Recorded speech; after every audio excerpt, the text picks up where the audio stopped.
profit. Do you get? So I believe this what is it called? Transportation thing trickles down to every aspect of our life. So I'm begging and I'm hoping this thing he has talked about is implemented very fast. Now, there are some statements now that even this development is coming on the heels of, the ongoing debate that was triggered by former Vice President Atiku Abubakar. Since that statement came, I would always say that that statement came at a time that Nigerians are really feeling the heat of, all the policies the ripple effect of the policies.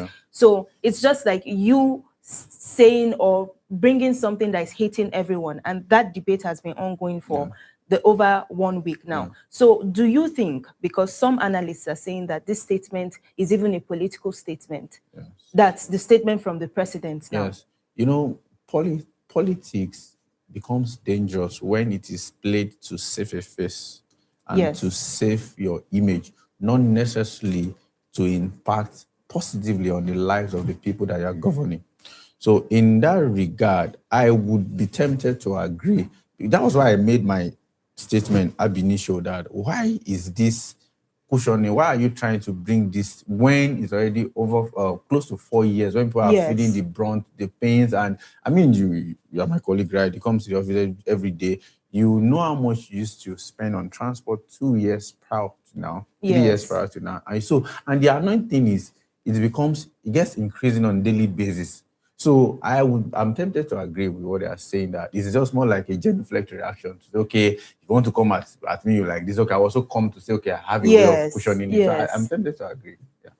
So now this CNG that we are even talking about now, even if it becomes regulated at some point, or it becomes fully operational, then we have an argument. Nigerians will always find a means to escape or explain certain extortions.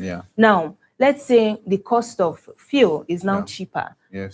But then the cost of spare parts still remains the same. The cost of maintaining the vehicle still remains the same. And these are some of the arguments that drivers or transporters are going to bring forward. So how then do you think, or what then do you recommend that the government, should do in that regard to ensure that these policies or this new development they are introducing is going to not only see the light of day, but it's going to be effective all the way? As a government must tackle issues from the root cause. Because all these issues are interconnected, no matter how you try to argue it out. So if you are coming to say, okay, for example, because there's a cost of transportation, I want to lessen the burden of the commuters by reducing and introducing CNGs, like what you said. What about the other aspect in which this subsidy has impacted on negatively, like the spare parts, like the food pricing? Would you also introduce maybe like a food bank where people come and queue? So this what is it called, plastic approach is not how would I put it, is not so much effective. It may temporarily alleviate, but in the long run it doesn't see the light of the day and people will not feel it. Now ask me why. When the rush of CNG conversion came into place, people were rushing to convert their vehicles into CNG, most transporters, because every business person wants to make gain, right? And when you are sold an alternative that seems to be profitable from the one you are practicing right now, sometimes you don't do your due diligence and you dive in headfirst. I've seen the lamentations of people who have converted their vehicles to CNG and they are now regretting, because what they don't understand is the engineers who fabricate those engines, they are not that they know what they are doing. They didn't factor in the fact that you are going to convert it to CNG. It was factory fitted for CNG in the first place. For fuel. Thank petrol, you. It was factory fitted for petrol, but you are going behind them. They has not been certified by the producers of these vehicles that you can convert it to CNG. But you go to that unorthodox route by converting it to. Hope you know that CNG, that gas is being they put it at the boot. That aside, secondly, the state of our roads. We have I used to tease a friend of mine. I said before we used to dodge potholes on the road, but now we dodge roads inside potholes. So I know. so Yes, I've seen that happen. do you get so in the ondulations of our roads? One, secondly, they are not where they've not been fixed. So those cylinders are fitted, they may not even be fitted properly. And when you're on the top speed, what happens to those gas cylinders? They can explode. We've even had cases where those gas cylinders they got exploded. Then secondly, what about you are commuting on long distance? Let's say for 100 kilometer. So there are times where what we do in Nigeria is estimated evaluation. How do I mean? You cook with your gas, right? Yes. I don't think you know the exact date when that gas will be exhausted. You just assume. Well, okay. I am among the different how do you calculate breed of Nigerians. How do you calculate so there was a time I was I was impacted, unfortunately, and I was very hurt. So I had to come out online that, is there a way we can measure this thing? So someone recommended it, and someone actually gifted me a gas. That's like a measurement. Yes. Tape. Okay. Yes. So that's what I use. Although most of the time it's not even very, very effective. That's what I'm saying. It's still average evaluation. Yes, so let's say the driver. I mean, we are in Abuja, in Nigeria, for God's sake. If you are commuting, maybe you're in a public vehicle. Sometimes the driver, you just notice the car is jerking out. Okay, what time? I've been buying friend. I think say the fare go. Will get me to this point. Do you get? But now you don't see the negative effect so much because there are filling stations little around. But what happens to CNG? Let's say you are moving from Abuja to Lagos, and man has assumed, okay, maybe this liter should go to this, and start moving. In the middle of the night or even in the middle of nowhere, that's exhausted. What do you do?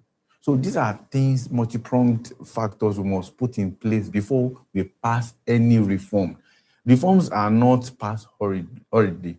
They are passed through different layers. You introduce prototypes, analysts will come, they veto it, you bring engineers, they will load test it. So you don't pass reform, because when you pass the reform hurriedly, the people you are leading become the guinea pigs. Yes. They are now the lab rats for the experimentation. Then when you introduce, okay, they are suffering. You remember, sorry, I'm digressing. Do you remember the time they do like cash reform, like what they call it, when they change the cash thing? Yes. They transform the cash that we're not using this one again. Yeah, I'm trying to remember the term. What happened? People were now using money to buy money.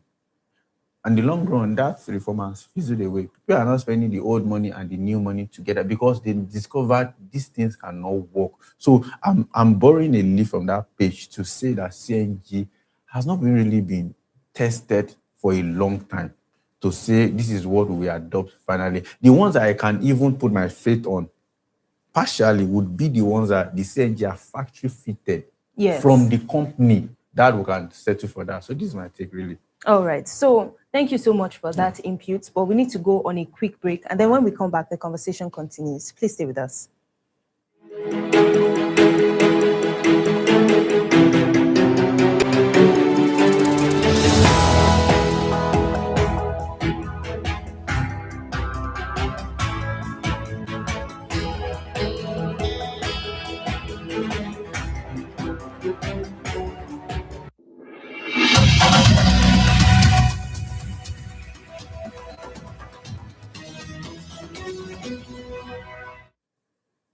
Welcome back from that break, and thank you for staying with us. This is still S24 Morning Digest, and this is our newspaper review. And we started with a very interesting conversation. Subsidy or no subsidy? This is a conversation that has dominated the Nigerian scene for the last 2 weeks. And of course, the president has already made announcements that Nigerians should be expecting cheaper transport from October. And my colleague, Solomon Israel, has been here with me, giving me very, very insightful perspectives. Thank you so much for staying with us. Now, when it comes to these reforms, I think that the Nigerian people are also growing to a stage where they are getting tired of promises. They are getting tired of hearing different government interventions and rollouts. And most of the time, we even talk about the different reforms that government has earmarked for people. But I feel personally that the Nigerian people, they don't even believe in some of these things. So when these opportunities are rolled out, they don't even make an attempt to try it out to see. So now, for the average Nigerian, the question is this another campaign promise, or is this something that will eventually see the light of day? You see, how do the hope of the masses get dashed? It gets dashed by being repeatedly failed, being repeatedly betrayed. Yes. People have high hopes when this present government came into power. Yeah. But from the first day, that was when their hope get dashed. How? When our dear president announced and said subsidy gone. It's gone. From that statement, you know, this is how powerful the statement of an elected official is. Just by that statement, before dawn the next day, they were accused. Yeah.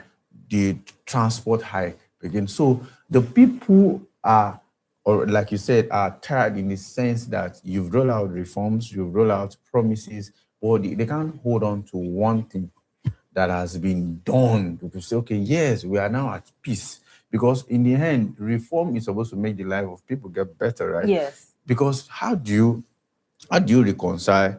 You are telling people, be patient, you know, we are at a phase. But the patients, they said, you know, before they said the patient don't hit the fattest bone. But now it's like the patient don't get killed with hunger. Yes. So because patients should have like a timeline, give us like a time frame. I say, okay, this is what I'm doing from this point to this point. I will crave your patience with this period. And whilst you're also exercising patience, these are also what I'm doing to sacrifice. Because a leader must lead by example. You won't tell me to be patient, put a knife to my throat, cut down my excesses, like you would say, because they are not necessarily excesses. 3 square meters is not excesses for most people. It's just our basic amenities. Transportation to work, they are not excesses, they are not luxury, they are basic things. So, but you are telling me, okay, just endure, you know, it gets better. I inherited these strange pains and the rest. But when we see the government convoys, we can count up to like 30. Yeah, we read a few days ago that about 520 something billion naira has been spent on governors' houses, offices, accommodation, and all in the first half of this year alone. Do you get? So now I read somewhere about this subsidy revenue. That subsidy revenue has generated at least close to, if I'm not mistaken, close to like 12 trillion or more. I don't know, 16 trillion. Now, they said in that regard, 5.43 trillion has been accruing to the federal government. Yes. Then 6.52 trillion to the states and 3.88 trillion to the local government. What is that saying is that the local government and the state government allocation has increased by 500%. The question is, where is the impact on the common man? Yes. And there's a popular saying in banking that says, money don't get missing, it only changes hands. So this money that is changing hands, where has it's like it stopped somewhere.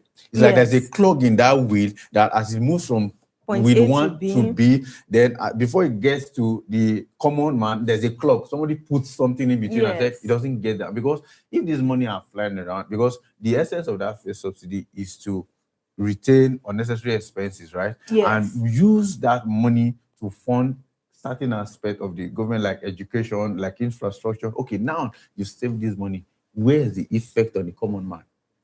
Yes. So there is no visible positive effect on the common man. So for you to now sell us another dream, we just see it as a pipe dream. Yes, because, you know, for the common man, the average person, these economic policies and all these statements, they seem like jargon. They seem very ambiguous to understand. How does it translate to the price of Gary? Yes, let me go to the market and I can afford Gary, I can afford beans, I can afford all of this. Now, the statement from the president, October is barely a month away, if you ask me. Yes. Do you see this target being achievable?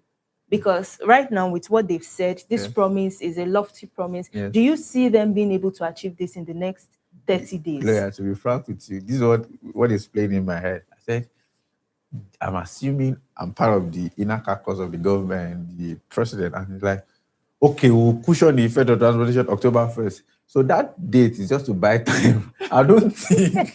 You don't think there's any plan on the pipeline? You know how that you will be asked a question like, So are you saying you are trying to repeat the questions to buy time to frame the appropriate answer? This is what I see being played out here, really, because if the government had like a rolled out plan that will be effective, they will have implemented it. But this is close to 4 years. There's an adage that says if you use 20 years to plan madness, how many years one can take to do the madness itself? Yes. So I don't think there is any feasible plan in place. It's just another pipe dream. But I would like the president to actually shock me. I think wouldn't we all? I think we would all love the president to shock us. Yes, please shock us. One of the things I always say, there are interesting times ahead, yes. And thankfully we'll be here by the grace of God to see how all of this would pan out. And of course, we'll be here to have that conversation when that happens. So let's quickly move away from subsidy to another important statement that was made, and this is coming from the Vice President of Nigeria, Kashim Shettima. And he said that economic gains must translate into jobs, stronger purchasing power. And of course, the statement, the Vice President tasked the National Economic Council to sustain ongoing reforms until improvements in the economy translate into jobs, better purchasing power, business confidence, and better living conditions for Nigerians. And he made this statement at the 160th monthly meeting of the National Economic Council in Abuja. Yes. So now the Vice President has given the directive. We just finished moving from the President and what he has said. So yes. What do you just make of all these comments and all these statements at this time? When I saw the comment, it's like our Honorable VP is now doing the job of the common man for them, because I mean, this is the cry that this has been our heart cry for years. That yes, we, like you said, you made a very salient point, how that the common man does not understand.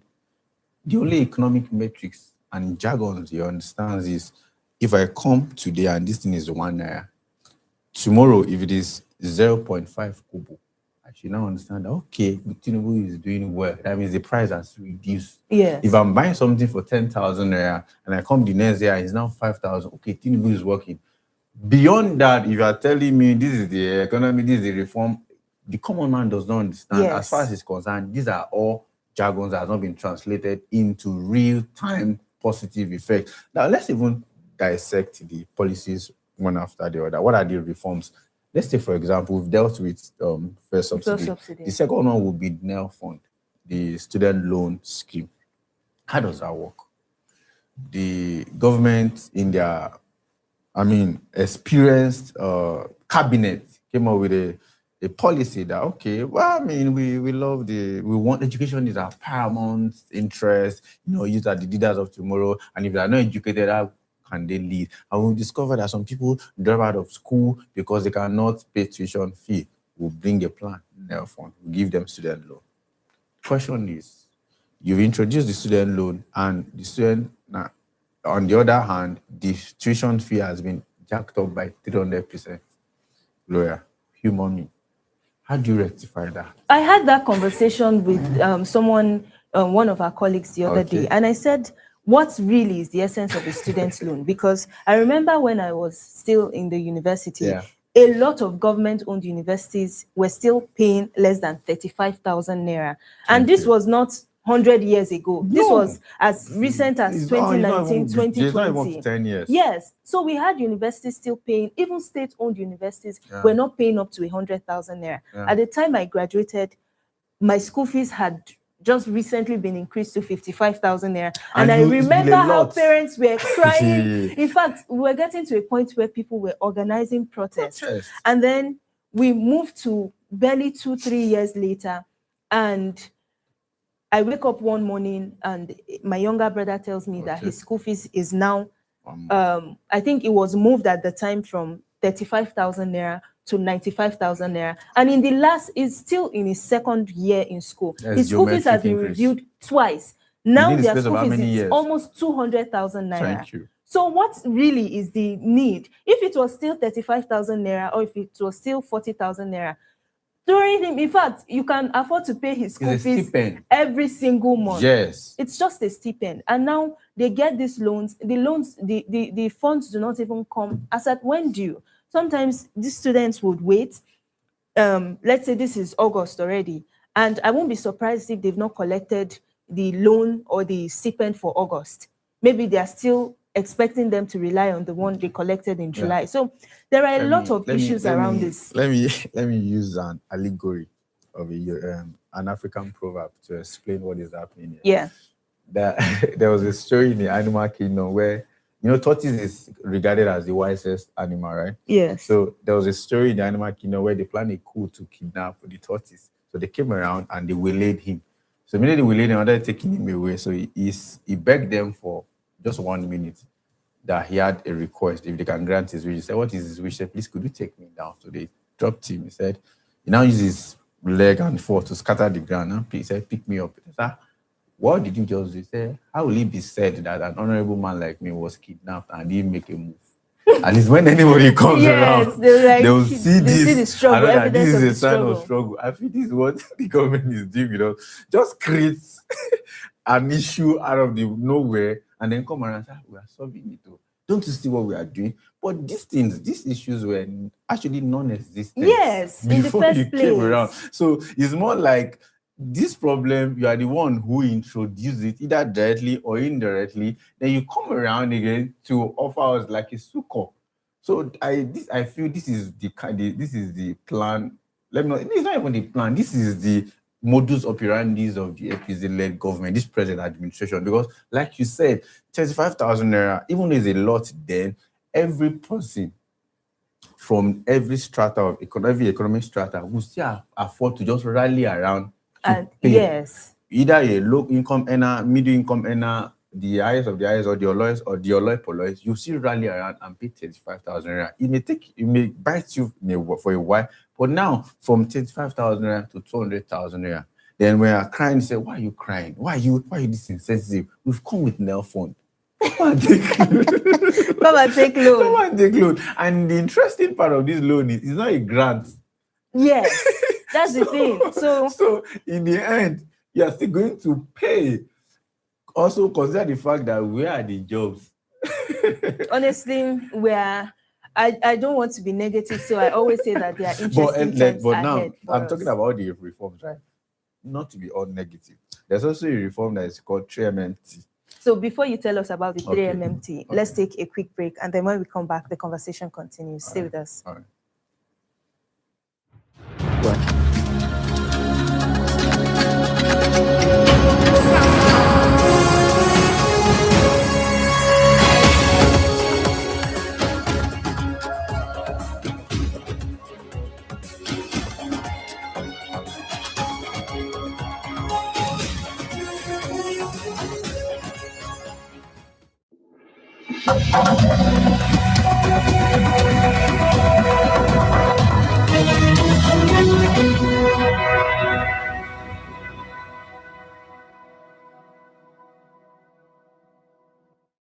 Thanks for staying with us. This is still the newspaper review on the Morning Digest. It's been an interesting time dissecting national issues. And currently, we're on the issue or the directive that was given by Nigeria's Vice President Kashim Shettima, where he tasked the National Economic Council to ensure that all the reforms we have or the reforms that are being rolled out translate into better opportunities for the Nigerian populace. And of course, my colleague Solomon Israel has been dissecting this issue with me. Once again, thank you so much for staying with us.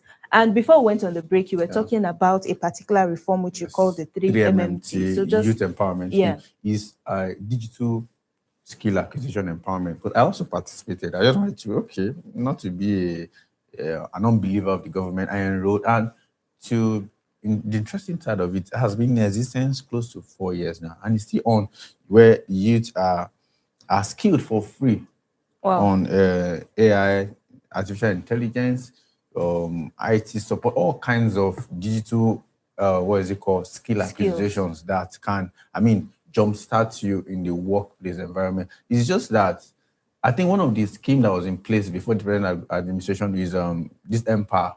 Yes. Because that Empower then has to do with cash. Has cash incentive. I think it's 30,000 naira per month. Yes. Because this present administration, this youth empowerment scheme, which has to do with 3MMT skill acquisition, doesn't come with money. Most youths were not registered. This also, when we are talking about the government, we should also talk about the people. The people because the mindset, you want to earn, but you have the requisite skill needed in the marketplace. So I feel this kudos to the present administration and the people that are involved. They've sat down, so okay, fine. Even if we want to give the youth employment, in their cry for rise of unemployment amongst the youth, unemployment issue cannot be solved overnight. It is layered by layer. First, is it that there is no unemployment or they are unemployable? So for us to solve the issue of unemployability, we have to give them the requisite skill. That was how they come up with this 3MMT program, where you are skilled in artificial intelligence, IT support, wherever basic IT training, because it will interest you to note that there are some graduates that can't even use as simple as Microsoft Word. Yes. Let's not even go to Excel. There are people who, I was asking someone a few days ago, I said, you know what it's called, Claude? He said he doesn't know. That is artificial intelligence. So these are basic. So you that I want to complain about, you are not being employed. We've not even passed that litmus test of that. So this is a commendable initiative, and it's still ongoing for youth that may be crying. Okay, let's not. When it comes to the Tinubu-led administration, it's not all woes and tears. There are good things. So you can also take part in that. But that aside, the question then be, the people who are not taking advantage of these skills, where are also the jobs? Where are also the jobs? But at least the question is, just go and take, that's the jump start. Be equipped. It's better for you to meet opportunity and be prepared than for you to be approached with opportunity and you're underprepared. Then let's go to another reform, which has to do with the local government autonomy. I don't know if you are aware of the local government autonomy, in the sense that now the local government allocation will be sent directly to them, so that there will not be cries of, okay, you send this money, we did not see. But even that, the effectiveness has also been debated. How? Before now, the governors doesn't have much interest in the local government or who becomes local government chairman.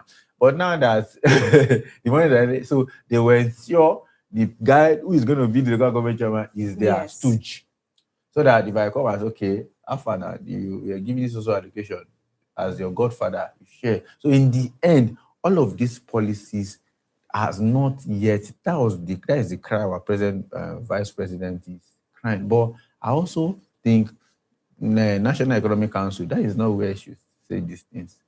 Okay, you are closer to the president than us.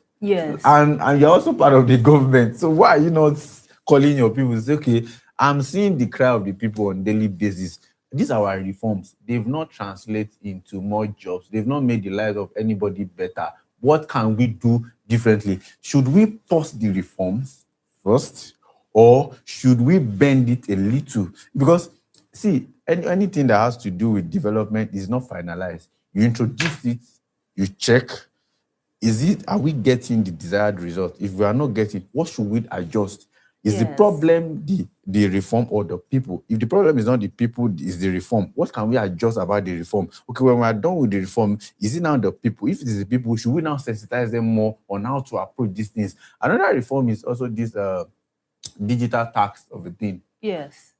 To me, I don't think that reform has to do with more ways to collect our tax. The question people are now asking that this small one that we're even managing, you've taxed something directly with removing first subsidy. I hope you also know that there's nothing you buy in the market that doesn't have tax. So you're introducing this direct. Sometimes we have multiple taxes. Yeah, we are multi-tax. So these are all the reforms that I am pleading on the government to, just adjust a bit, so that like the famous words of our president, let the poor breathe. Don't suffocate them. Don't suffocate them. Indeed, we shouldn't suffocate them, because everybody is suffocated at this point. But then, you've talked about going back to the drawing board, sitting down and reviewing. How, what areas would you recommend right now that they actually take a pause to look at and start thinking about? Okay, let's take the first subsidy. It used to be 180, 200 naira. Now it's 1,300 naira. Yes. What if we don't do complete removal of subsidy, and like maybe like a 50%.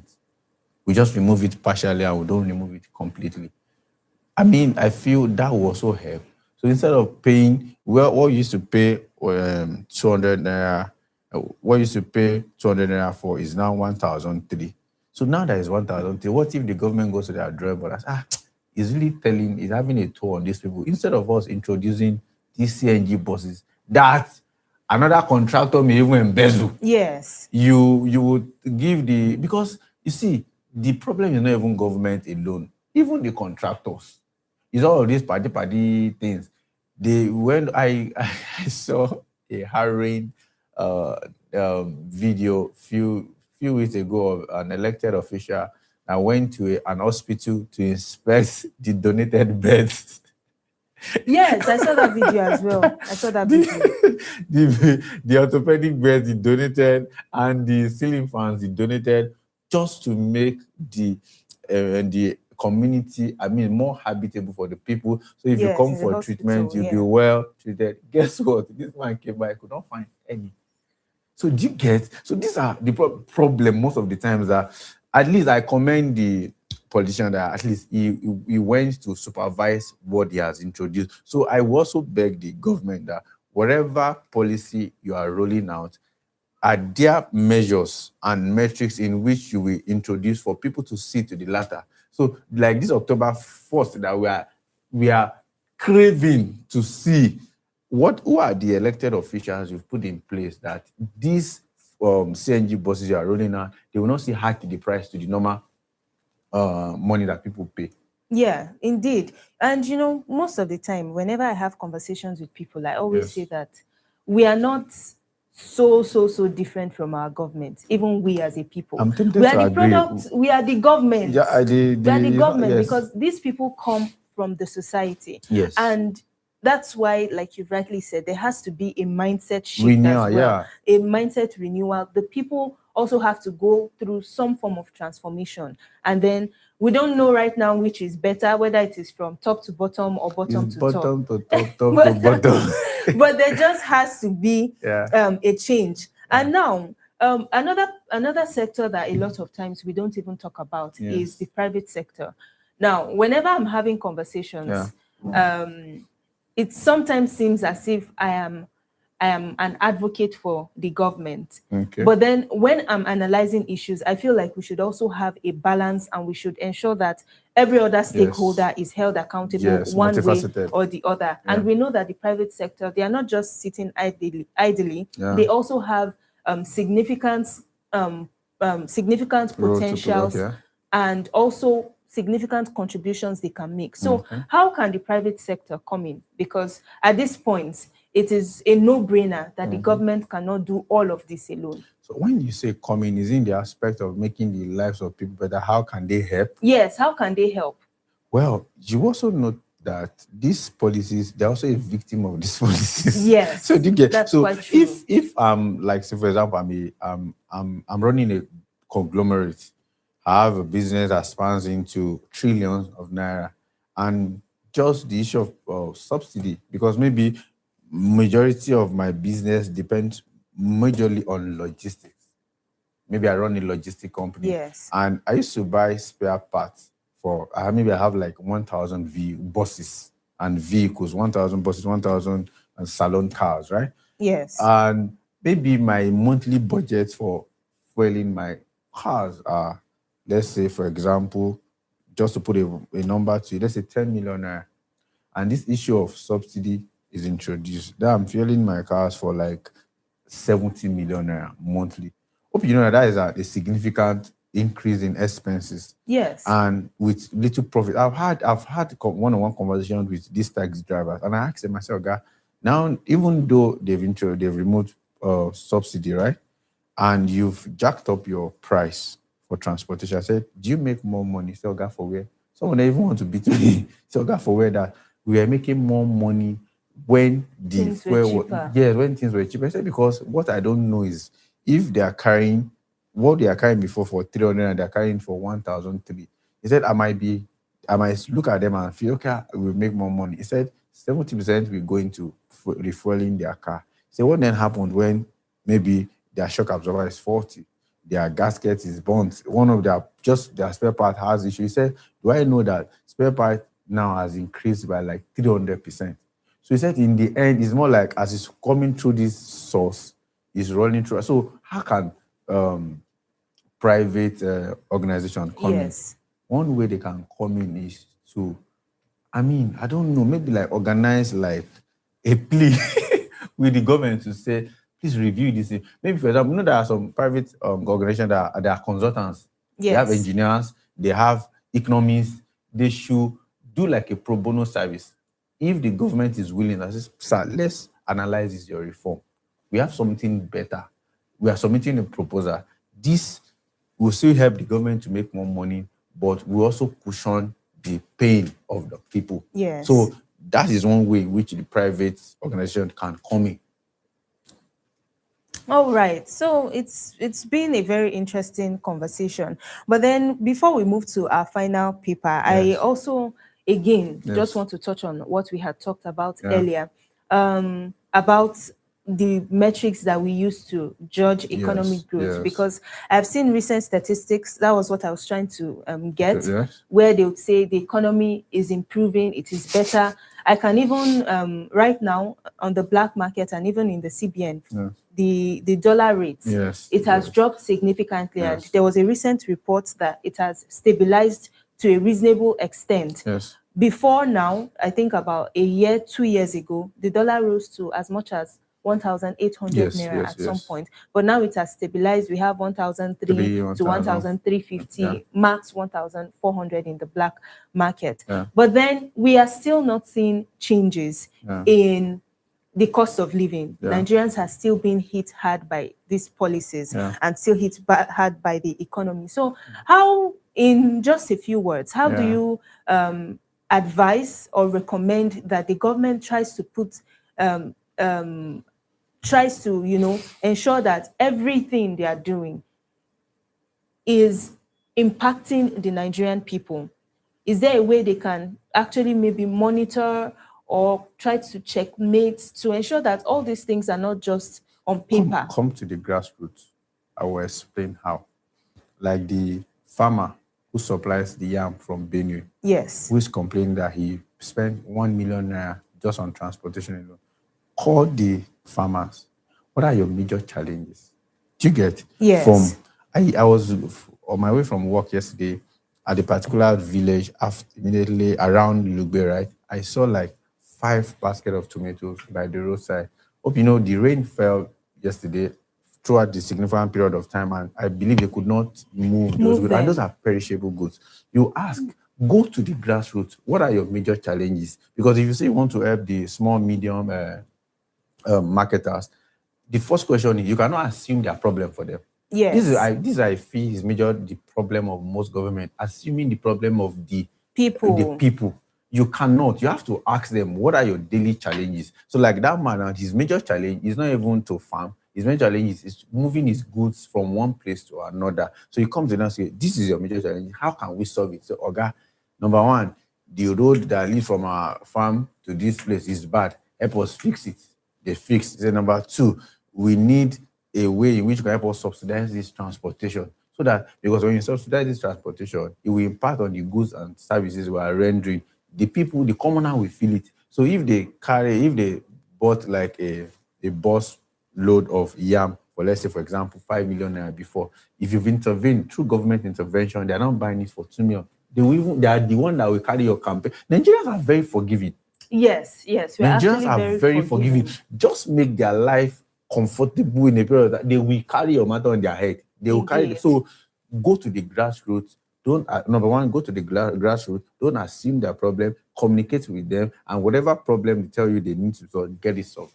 Indeed. Thank you so much for that input. And we hope that everybody who is a relevant stakeholder that can act on these conversations are actually watching us and are taking notes. So now let's take a swipe away from, economy, from the economy, and let's look at security. The Daily Independent reported on their front page this morning that Boko Haram drives 90% of Nigeria's 7.78 billion naira ransom economy. And I was very sad when I saw that. I couldn't even wrap my head around that, because the report puts Nigeria's ransom economy at 7.78 billion naira, with Boko Haram allegedly accounting for about 90%. Now, what does this reveal about the scale and sophistication of kidnapping financing in Nigeria?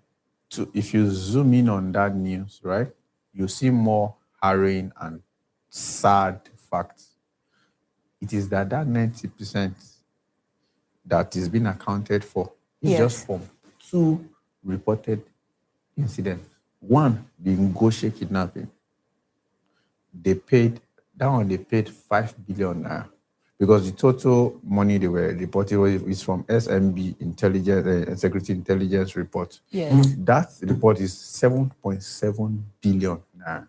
Do you know that Ngoshe kidnap, I think for about 416 victims that was kidnapped, predominantly women and children, the ransom that was being paid was 5 billion naira. Then you move to the St. Mary kidnap in Niger State. The ransom that was paid there was 2 billion naira. That is 7 billion in total from the 7.7 billion reported by SMB Intelligence from June last year to July this year. Now, that is, of course, excluding the average Nigerians. Thank you. Isolated cases. So this is just, and of course, there are very logical explanations as to why they were accrued that 90%, in the sense that, one, they are more sophisticated. 2, they hit the government at the heart. They do things that can embarrass the government, because for you to carry out kidnap on that mass scale, do you know the planning that goes into it? Sometimes you will even use choppers. Yes. You will use drones. You will use, these are major logistics and planning that goes into those things. And secondly, which is why the question I'm going to ask is, most of those ransom are being paid in cash. How do they get moved? Do you know that you can, if you look too suspicious and if you're just an ordinary person on the street, you can be stopped by a government or a law enforcement agent? Yes.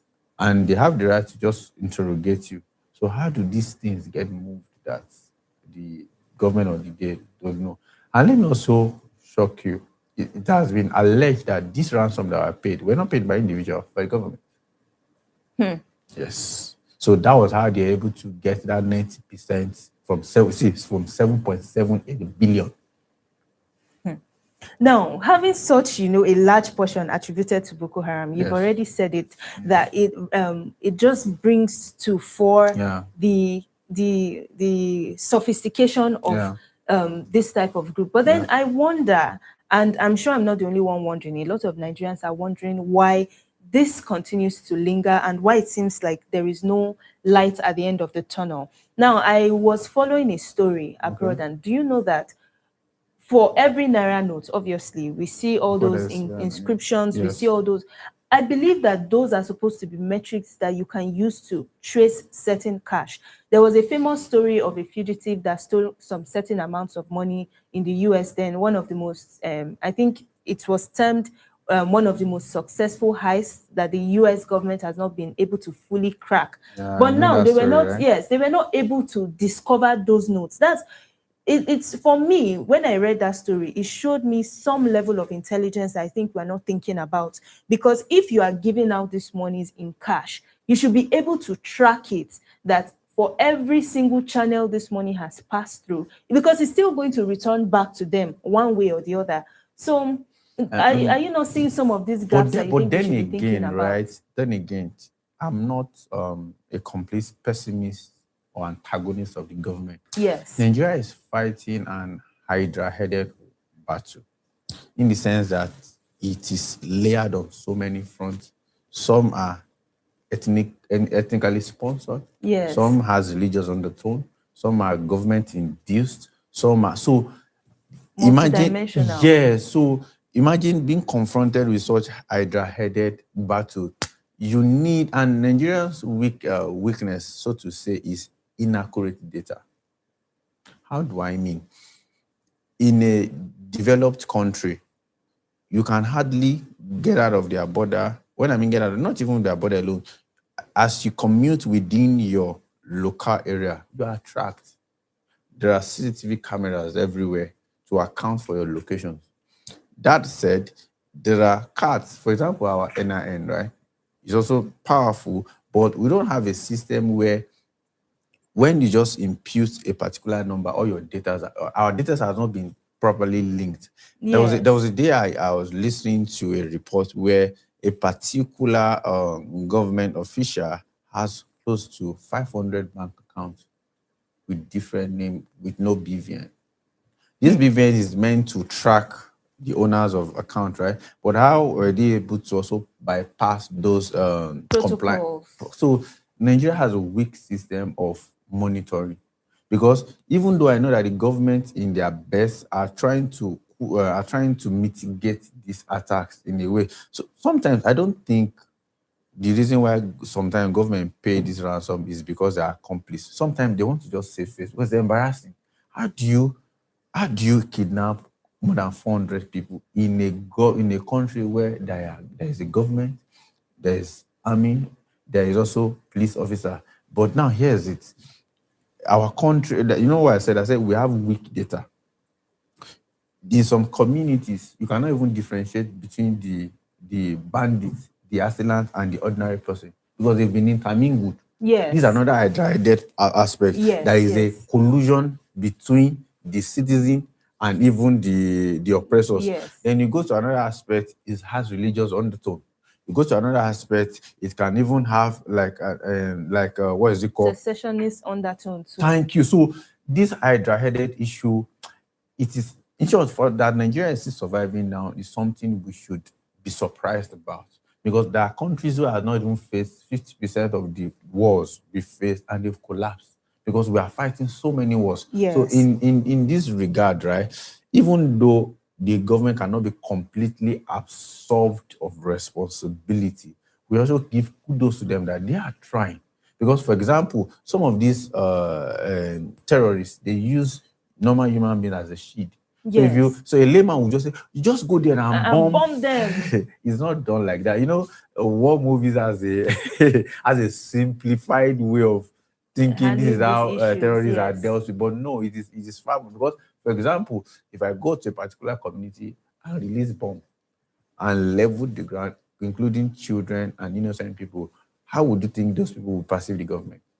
Yes, and of course, they have so many consequences, and it's just saddening again to see that this has become a very it's a thriving market now for them. Yeah. We've had so many cases of mass abductions, with the most recent one happening now in Niger State, in Borugu, just a few days ago. So with all of this, we know that there are so many consequences this has on the communities, because right now, you know, I would always say that when you want to see poverty, leave Abuja, leave the city center. Just leave the urban area.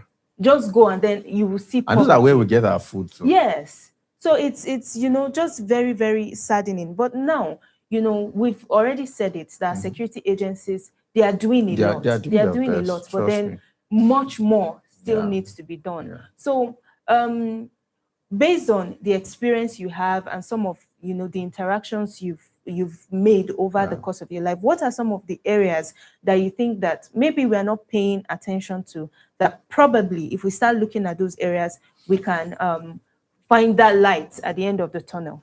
You see, one of the things that has weakened the fabric of, and are we wholeheartedly indict this present government for it? This government, for reason best known to them, part of their campaign slogan was driven on ethnic division. Yes. And see, you cannot successfully divide up people for your personal interest. And when you've gotten what you need, still tell the people to unite. They've been wounded. So how do I mean? When you now catch a thief, you know what the Yorubas will say? We know it's a thief, but now our thief liver. Because we now own the thief, now no catch him. When you catch a thief that belongs to another what is it called, tribe, maybe it's Igbo, say, we know say that thief, but now our own thief, you to live and should be when they catch you, what you do. So you can, this is why I'm telling you from my experience, of how the fabric of how our country has disintegrated. Yes. So when you campaign on the shoulder of ethnic division, you've weakened the faith of the people. We had situations where people were flogged on the election queue for belonging to a particular tribe. So in the end, when you've ascended the throne, you're telling those people to believe in your government. Would they believe? Of course not. Tomorrow, when you're telling them the military is short-staffed and we need more recruitment, would they come? Would they bring their? Would they want to wear the army uniform? Because it's a sign of patriotism. They wouldn't want to be associated with the country that disenfranchised them of exercising their fundamental human rights. It has been stripped of them. That is on that side. Our unity the fabric of our unity has been eroded, not even weakened. It has been completely, it has vanished. So, and how do we solve that problem? For us to solve that problem, the government must first apologize to the people that out of whatever reason being known to be maybe selfish or whatever it is, I was blinded to the consequence of what I was selling to the people. Because now they would see, to even get two different tribes to come and follow a unanimous, what is it called, course is difficult now. Because they're asking, so what is the need for us? They are no longer seeing the country as a country. It's a country of, so waiting there for us. Yes. If you get, so that is on that side. Then secondly, which may be my last one, if I still have time, can go more, is the fact that there is no transparency. There's a particular terrorist that was caught a few months ago. Guess what? There's a new that he was also caught 3 years ago. They even display pictures. So when you ask the question initially, how do the people get discouraged that they no longer even have faith in God? Because when their hope has been repeatedly dashed, when the government of the day, quote and unquote, seems to be lying to you, even when they're saying the truth, will you believe? You won't. You won't believe. So the same terrorist that was bombed, I think it was the US that bombed them or so. Now that they're paraded, you guys paraded the same terrorists 3 years ago with their picture. So these are my few experiences. And if you have time, I might go more. Yeah, because of time, we actually have to put a stop to the conversation. Thank you so much for the thoughts that you've shared with us. But it's very important, just like this conversation has said, that we need to find a way as a people to break certain cycles so that we can move forward as a people and achieve all that we are supposed to achieve as a people. So that concludes our newspaper review for today. Thank you so much once again, Solomon, for joining us. Coming up next, we are taking the conversation beyond the studio and into the streets, where we hear from the voices of Nigerians on issues that matter most to them. Don't worry, from there, we have so many other programs coming your way on health, the sports desk, and a lot. Trust me, you don't need to go anywhere. And of course, that's all I can take for today. Enjoy the rest of your weekend and stay tuned to S24 television. Bye for now.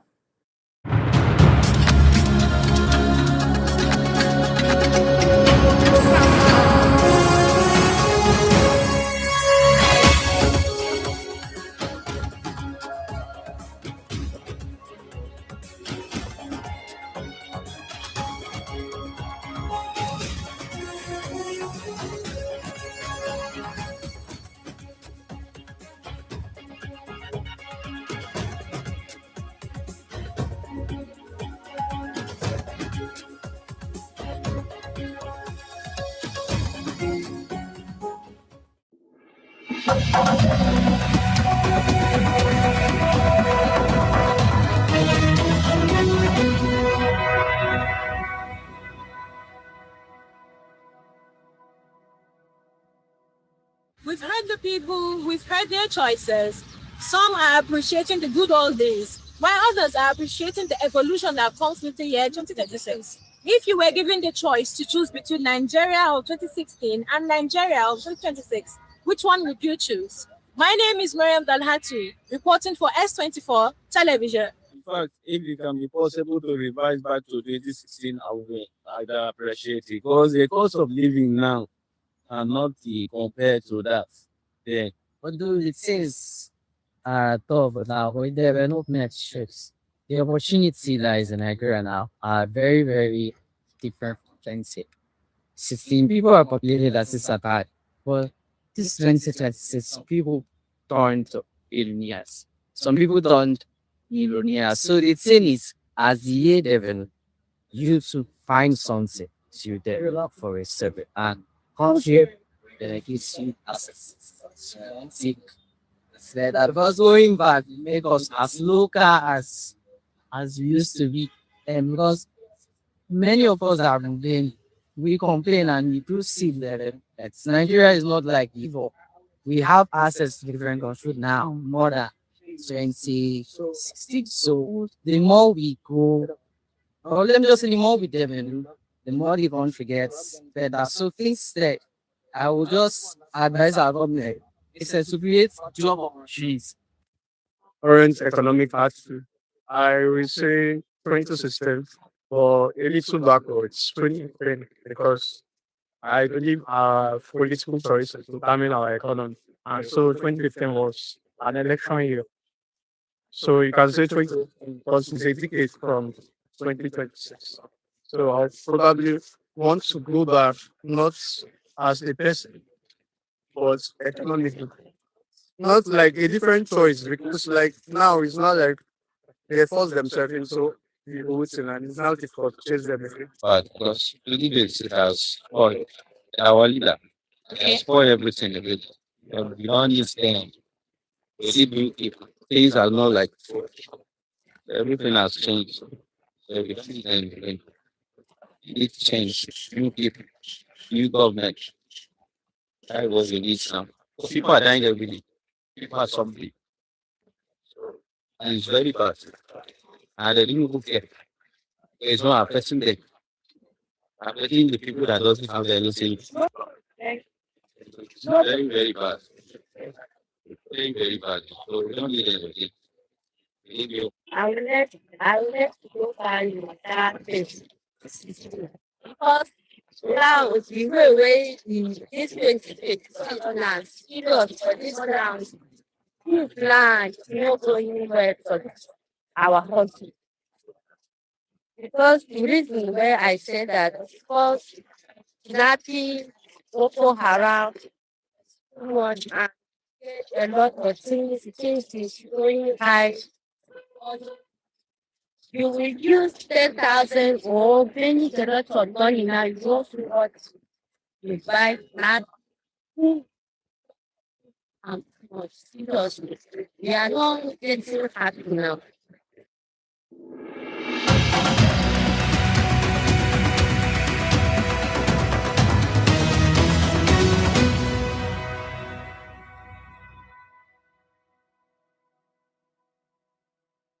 Hello and welcome to Health 360, the show where we don't just talk about health, we make it make sense.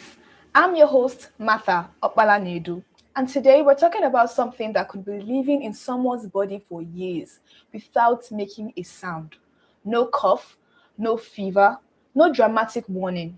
Yet, quietly, it could be damaging one of the most important organs in the body, your liver. It's called hepatitis. And despite affecting millions of people worldwide, many still don't know what it is, how it is spread, or how to protect themselves. So today, we're separating facts from fear, myth from medicine, and helping you understand why knowing your hepatitis status could literally save your life. Joining us today is pharmacist Prosper Pascal, who graduated from the University of Punjab, Technical University, Punjab, India. Prosper, thank you so much for joining us in Health 360. Thanks for having me here. You're welcome. Thank you. How was India? Okay. India was challenging, but fun. Yeah. That's nice to know. You learned that language or anything? Just the course language. That's all. But yeah. Okay. So before we dive into the medical side of things, the serious conversation and all, we do something known as vibe check on Health 360. We want to know if you're 360 enough to be on Health 360. Are you? Yes, I am. Okay, let's find out. What's one food you will never stop eating? As an Igbo man, I will never stop eating fufu. Fufu? Yeah, and oha soup. Ooh, yes, please. What about the Indian side? For India, I will never stop eating their paratha. Oh. Yeah. Okay. One health habit you're proud of? that you've maintained so far? I exercise a lot. Exercise? Yeah. A lot. Every day. So I'm so happy about that. And I go eating my fruits every day. At least one fruit every day. You're serious about being healthy? Yes. You're 360, sir. Don't worry, I told you, I'm 360 pounds. Okay, have you ever Googled your own symptoms? My own symptoms? Yeah. When it comes to symptoms, what? Like medical-wise, like health-wise? Maybe you're having malaria? Well... Diagnose yourself? Well, this is like a normal thing in Nigeria. We Google ourselves, our symptoms. So I've done that before, but, being a healthcare person, it helped me a lot to know what's wrong with me. So sometimes I do, but most times I don't. Oh. Yes. Okay. If you weren't in pharmacy, what career do you think you'll be doing? Tough question. Well, growing up, I loved playing football. Oh. So I wanted to just go into football. Did you, coach? You know that. So football is just going to be the next thing I'll do if I was not studying pharmacy. Although pharmacy came later on. It wasn't the first choice. It was like something I was not even planning to do. Wow. You were a pharmacist by accident. No, I was chosen. Oh, yeah. The chosen one. Yeah, I was chosen by God to do this. Wow, that's beautiful, sir. But you love your job. What? I love my job a lot. I love it. I'm passionate about it. I'm not passionate about it. I'm passionate about people. So I love people a lot. So I just try to help them. That's beautiful, sir. Keep helping us, please. Yeah. What health myth makes you laugh every single time you hear it? A lot of them. Let me see which one will I pick now. Okay, this is it. Most people often claim that they are healthy if they don't get to see any symptoms in their body, or if they don't get to fall sick. So they feel that they are healthy, but most of them are just false. How often do you expect somebody that feels like they're healthy should like to be checking themselves? For me, 3 months, 6 months. In a year, you should just check your health, do some tests 3 months, or 3 months interval, or 6 months interval. Okay. Very good. You get to know what's wrong with you. All right, that's fine. We'll keep that in mind, sir. Yeah. When friends or patients call you for medical advice at midnight, do you answer? Do you pick their call? I'll answer this honestly. Most times I pick. Wow. Yes, most times. You can call me by 1, 2, as long as my phone is beside me, which I always try to keep, I pick, because it might be saving a life at that moment. So yeah, I do. That's beautiful, sir. So on a scale of 1 to 10, how difficult is it convincing Nigerians not to self-medicate? On a scale of 1 to 10. How hard? It's so hard. On a scale to 10 is... Nigerians are stubborn. 2. 2? Yes. Oh, that's very low for us. Nigerians are stubborn. You get to call and say, do not self-medicate. Whatever you feel, call me. Call or go to the nearest pharmacy first. The Nigerians are Isabina. Or now that ChatGPT is available, everything is crazy. Okay. But, yeah. So who is prosper beyond the pharmacy world? Well, prosper beyond the pharmacy world, I would say people loving, jovial, serious. Yeah, a mix of both. Yes, a mix of both. So funny and passionate. So yeah, that's beautiful, sir. Okay, now that we've confirmed that you're 360-degree enough, you exercise every day, sir. I told you. Okay. So we're moving to our main conversation for the day. Thank you. Hepatitis. So when people hear this all the time, they don't know what it is. So please educate us. What is hepatitis all about? Okay. Thank you for this question. You're welcome, sir. So hepatitis, it's a liver inflammation. Yeah, that's what it is in short form, the liver inflammation. It affects the liver, causes scarring, causes fibrosis, leading to, cirrhosis, then your liver is damaged. Help us break those medical terms. Okay, let me say, we as humans, when you are infected through the blood, the virus goes straight to your liver, affecting your liver cells. That's the hepatocytes. So once the hepatocytes are affected, they tend to start multiplying. That's the virus start multiplying in your body, and without detection, it takes a long time to, to lead to scarring, to lead to fibrosis, to lead to cirrhosis, and eventually liver damages.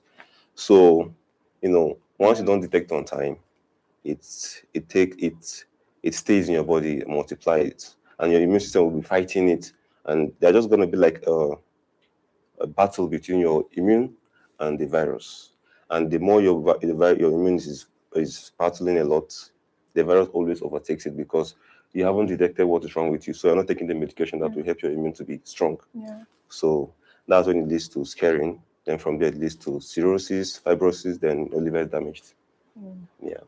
So why does hepatitis specifically attack the liver? Why is the liver so important in the human system? One thing I will tell people is take care of your liver, because the liver is one of the largest organ in your body. So it does a lot of functioning. It functions a lot. It has to do with detoxification. It produces energy. Another thing it does is it helps to produce nutrients, protein, lipids, and those things have their own functions in the body. So, and always the liver has exchange. There's an exchange there, and the liver tries to detoxify. So the liver, it's a place where anything can just come in and stay. So the hepatitis once tends to stay there because it cannot be detoxified. So the liver cannot detoxify the hepatitis. So that's how things go on in your liver. You get to see that the liver has been battling with an infection, don't know what it's battling with, and there's no detection. From there, you see that the liver tends to die gradually. And the hepatitis viruses love the liver a lot because of its function. They just love because of its function. So there's multiplication that happens there. So when the viruses get to be in the liver, they tend to multiply because they have found whatever it takes for them to multiply. Energy is there, protein is there. So instead of your body to be producing those things that your body needs, the viruses hijack it and start producing the viruses, replicating them for long term. So that's why hepatitis love the liver, because of that function. Wow. Yeah. That's very... Can you explain the different types of hepatitis? Yeah. You have hepatitis A, B, C, D, E. So hepatitis A is, people think hepatitis A is like hepatitis B or C. No. Hepatitis A is mostly found in food and water. That's food that have been contaminated with hepatitis virus. That's not typhoid. Like, yeah, people say typhoid, but if it's contaminated with hepatitis virus, then you can get hepatitis. But it's curable. It cures on its own. On its own? Yeah, through proper hygiene and through taking proper nutrients. Then you have hepatitis B. Hepatitis B is mostly from infected blood and fluids, just like the sperm.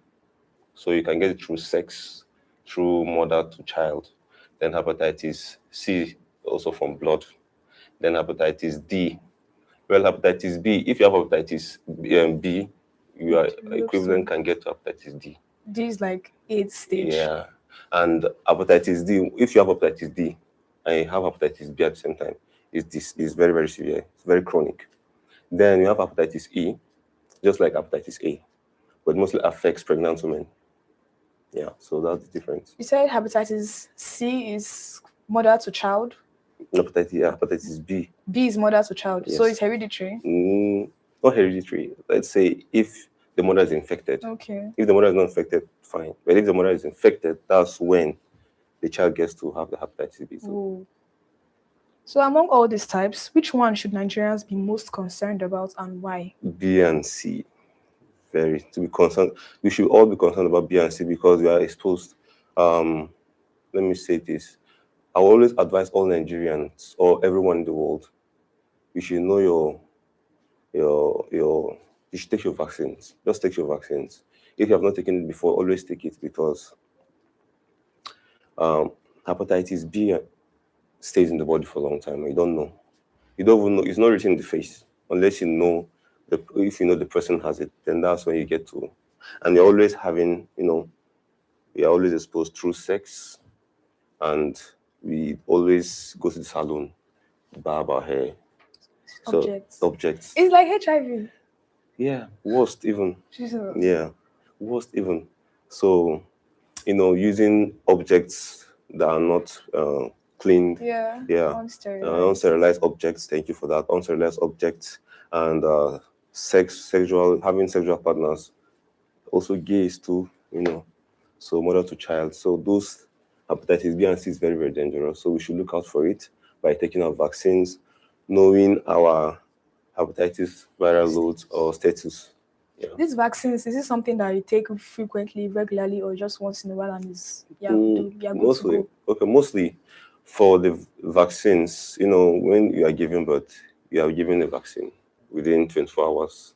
So you're giving a hepatitis B vaccine. Yeah. Vaccine and hepatitis B immunoglobulin. So those stays in your body and help you to fight those infections. And you reach a certain stage in life, there's this hepatitis B vaccine you take that you have not taken before. Adults like from 15 years old, you can take the first is 0 to 1 month, then 1 month to 6 months. So once you take the first one 0 months, then you count on 1 month, you take the second one, then after that, after 6 months again, you take another one. So once you take all these vaccines, then you are free from hepatitis B. You are free from it. But for hepatitis C, we don't have the vaccine. But the good news about it is, if early detected, it's curable, because we have an antiviral drug that is very, very good for it and cures it very well. Have you taken these vaccines? Yeah. Trust me, I've taken. Yeah, 360. I told you I'm 360, so I've taken everything. Whoa. Yeah. Okay, so one thing that scares people is hearing that hepatitis can stay in the body for years without symptoms. That's hepatitis B and C specifically. So why is it so silent? What exactly is happening inside those body during those years? Well, like I said, knowing hepatitis, status is very important, because early detection saves lives. People are always scared because they feel like if you're positive, life ends there. No. Early detection saves lives. So hepatitis always stays in the body for long, because hepatitis B and C, because there's always an exchange. When you get infected, immediately starts working, starts replicating. Your immune system detects it, and they start fighting. They start fighting. So there's always like an exchange of battle there. And to you, are fine. To you feel very okay. You feel normal. You go about your life, jumping and do whatever you want to do, not knowing that something's wrong with you. So that's why it's silent. Unlike hepatitis A. Hepatitis A can be detected early. It shows itself early. But B and C are silent killers. So that's why early detection, that's why I said 6 months, 3 months interval or 6 months interval is very, very good. So me, there's no like visible, okay, fine, for the hepatitis A, are there like visible signs, visible symptoms? What are they? Visible symptoms. You get to experience jaundice, that's like yellowish eye or skin. There's this there's this bilirubin in our body that makes our stool brown. So if there's our stool brown. Okay. Yeah, so if your stool is not brown, that means the bilirubin is down. What about when you take Zobo? The stool have a different color when you take Zobo. Does that affect anything? Okay. Bilirubin, what it does is converts everything. If it's high, it makes your stool to be brown. That means you're healthy. But if your bilirubin is down, your stool becomes pale or grayish in color. That means you're yeah. And another thing is you get weak, and you feel tired. Then there's always this pain in your upper right quadrant. So once you feel that pain, it's a sign that you should go and check yourself. If you start feeling that yellowish color, go and check yourself. It's very important. Okay. Yeah. So you've already spoken on the transmission of the hepatitis, right? Basically I've spoken. Yeah. So that means, can we say that it's a communicable disease? I would say it's communicable if you get in contact with someone who is infected. That's when it becomes communicable. Yeah, and there's other uncommunicable ones, which are objects. So it's communicable through infected person. Okay. Yes. Okay. So can someone, okay, you already said that someone with hepatitis can still feel completely fine. Yeah, can feel completely and not fine. know that there are things fighting within. So if someone gets test positive today, help us understand what treatment looks like today. Can it actually be cured? Like I said, early detection is very important. Yes. Early detection. So, early detection helps you to immediately attack it before it gets to chronic stage, damaging your liver. So, if you are tested positive, the life hasn't ended yet.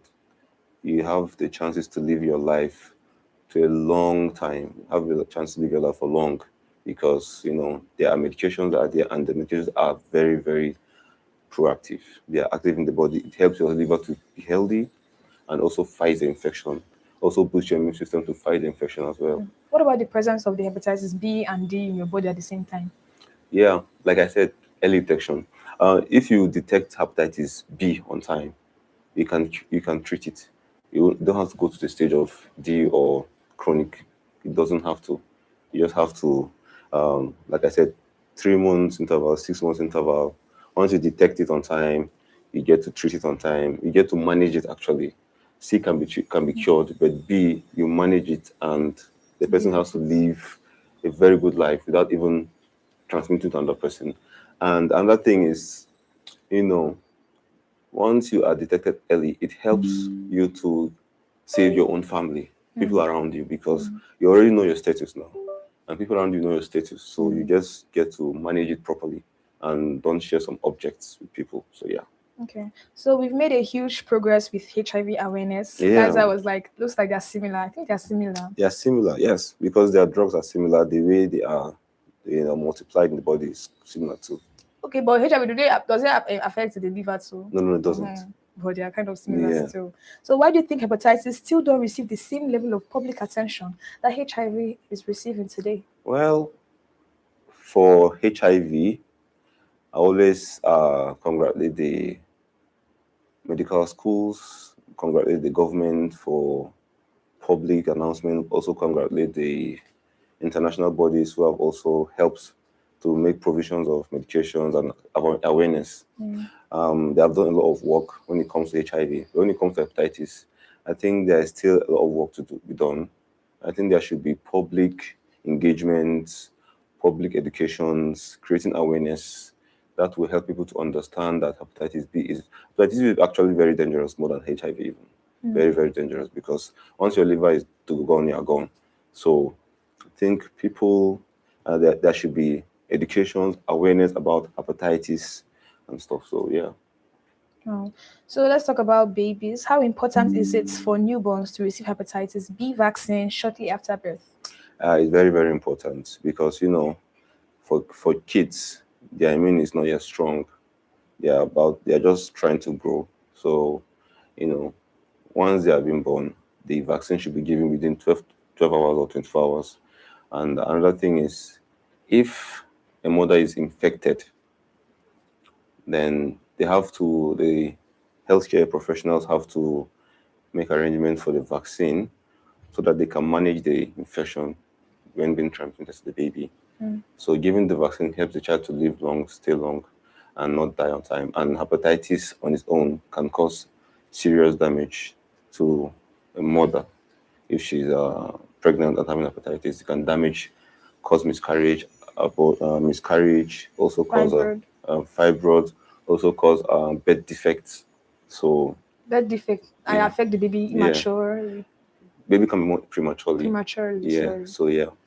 So babies should mothers that are pregnant should always be screened to know if they have hepatitis, if they are positive or negative. And for the babies, also vaccine is very important for them so that their immune can grow and they can be fighting any infection that comes in. Yeah. Yeah. Oh. Okay, so what lifestyle habits can worsen liver damage in someone living with hepatitis? I'll just say, we Nigerians, we have this habit of taking too much painkillers all the time. It's bad. not everything requires painkillers. Sometimes it's just rest. You just need to rest, drink enough water, and just rest. But we Nigerians, we take a lot of painkillers, especially paracetamol, and taking alcohol, very bad, very, very bad. Smoking, very, very bad. And taking too much antibiotics, especially the augmentin. People just go to the pharmacy. I want augmentin. I need augmentin. So augmentin alone causes hepatitis too. Too much of it. Even the paracetamol itself.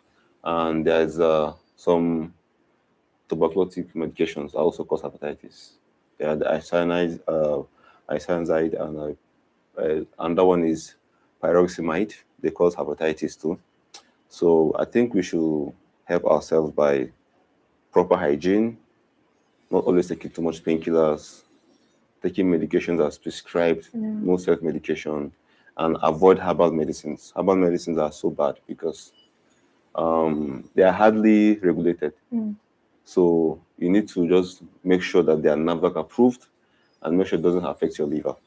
My next question is about herbal medicine. I was like, can herbs actually cure it? No, it can't. It doesn't. No, I won't say it can't, but there's no evidence yet. But hopefully there should be someday. Yeah. Wow. I was so surprised hearing like painkillers was like the last on my mind for lifestyle habits. But I heard that you can also get to a stage where there's something called antibiotics resistance. Yeah. Antibiotics resistance occurs like when you self-medicate or you don't take the medication as prescribed. And that thing I forgot to mention is, being too fat. Being too fat? Yeah. Obesity. Having too much of obese. Yeah, being obese is bad. Yeah. And also being diabetic has a lot of, side effects, has a lot of effects. So I will always advise people to keep healthy lifestyle and make sure they always exercise, avoid too much caffeinated drinks, because also the caffeine is energy drinks. Yeah, they are very coffee that are caffeinated. Some are not caffeinated, some are caffeinated. So should avoid the caffeinated ones. They are very bad. I usually ask my guests this. I don't know why I not ask you, tea or coffee? For you, what like your preference? Well, coffee, but not the caffeinated ones. Are they non-caffeinated ones? Yeah, there are some that are not caffeinated. Okay. Yes. And those are the things we have to avoid. What about healthy habits then? Eating healthy is very important. I know Nigeria is a bit tough. We cannot get most of the nutrients our body needs from food. So I also advise people to go about taking some vitamins, but not on too much. Taking some vitamins, that's if you have confirmed that you are liking also vitamins, then you can go about taking it. And exercise is also good, but mostly eating healthy, avoiding too much of sugar, avoiding too much of salt. Healthy habit. Okay, that's beautiful. Being 360. Being 360. If you could change one misconception Nigerians have about hepatitis today, what would it be? I will say you being healthy, you feeling healthy or being seen healthy or you admire yourself being healthy doesn't mean that you are healthy. Always try to go about checking yourself, do some checkups, do some tests. It's very, very important for any human. Early detection saves lives and saves people around you. That's my advice. Thank you so much, pharmacist. So we've come to the end of our main conversation. Okay. We're moving on to our next segment. Okay. Everybody's favorite, at least mine. It's called the healthcare police. Okay. Bust or trust. You are the police here, while the statements I'll be throwing to you are the criminals. So you catch them and handcuff them. I love to catch things. You tell us whether these statements are true, that is trust, or they are false, busts. Okay, trust or busts. Yeah, these are myths hiding behind facts. Okay. Are you ready? Okay. If I look healthy, I definitely don't have hepatitis. Bust. Okay. Hepatitis B vaccination gives long-term protection. Trust. Only people who drink alcohol get liver disease. Liver disease, bust. Only people who drink alcohol. It's not only them. Only people who drink alcohol get liver disease. Yes, trust, sorry. Okay. Yes. You should only get tested. Wait a minute. This during the question of lifestyle habits, you did not just mention alcohol, you mentioned other things too. Mm-hmm. So what if you do other things, but you don't actually take alcohol? Can you still get hepatitis? As long as you are taking caffeinated drinks, you can. And if your environment is unhealthy, if you're not keeping proper hygiene, you can. Remember, hepatitis A is there. You can get hepatitis through contaminated food. And this liver disease is mainly for just hepatitis, or are there other diseases that attack the liver as well? Yeah, a lot of them attack the liver. A lot of diseases attack the liver too. The liver is the main place for, detoxification. So once it stops working, no detoxification anymore. That's when you experience swelling a lot. Swelling the liver? Yeah, swelling the abdomen, swelling your leg. Yeah, because fluid is already accumulating. Oh. Yeah. Okay. You should only get tested if you're already feeling sick. You should only get tested. Boss for trust. Boss. You should get tested every time. Every time. Pregnant women should know their hepatitis B status.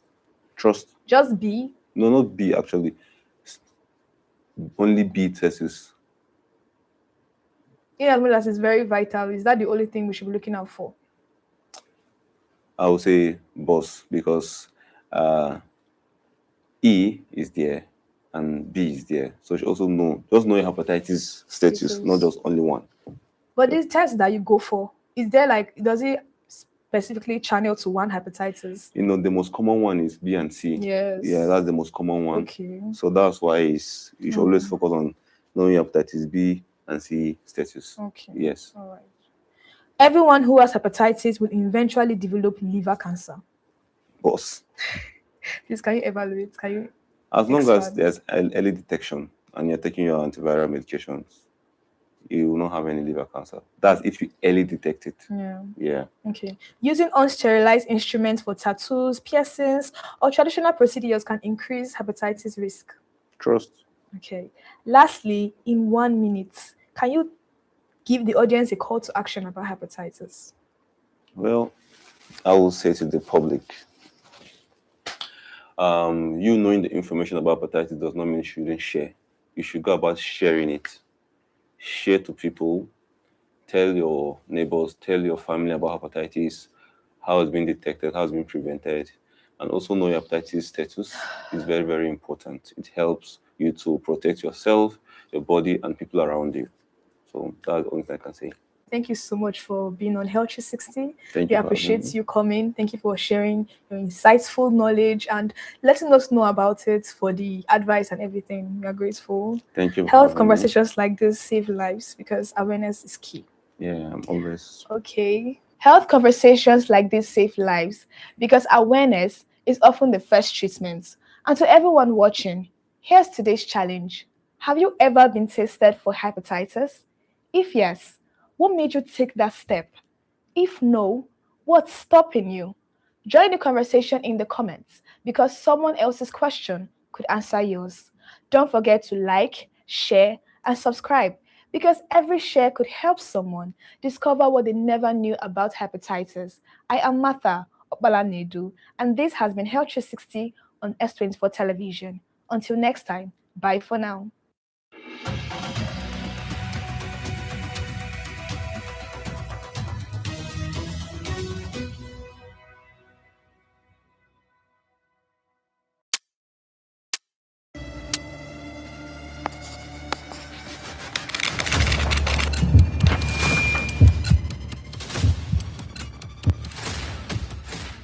Every election brings promises. Every budget carries numbers. Every administration speaks of delivery. But citizens are asking one question. The questions matter. The evidence matters. The citizens matter. The record matters. Where is the proof?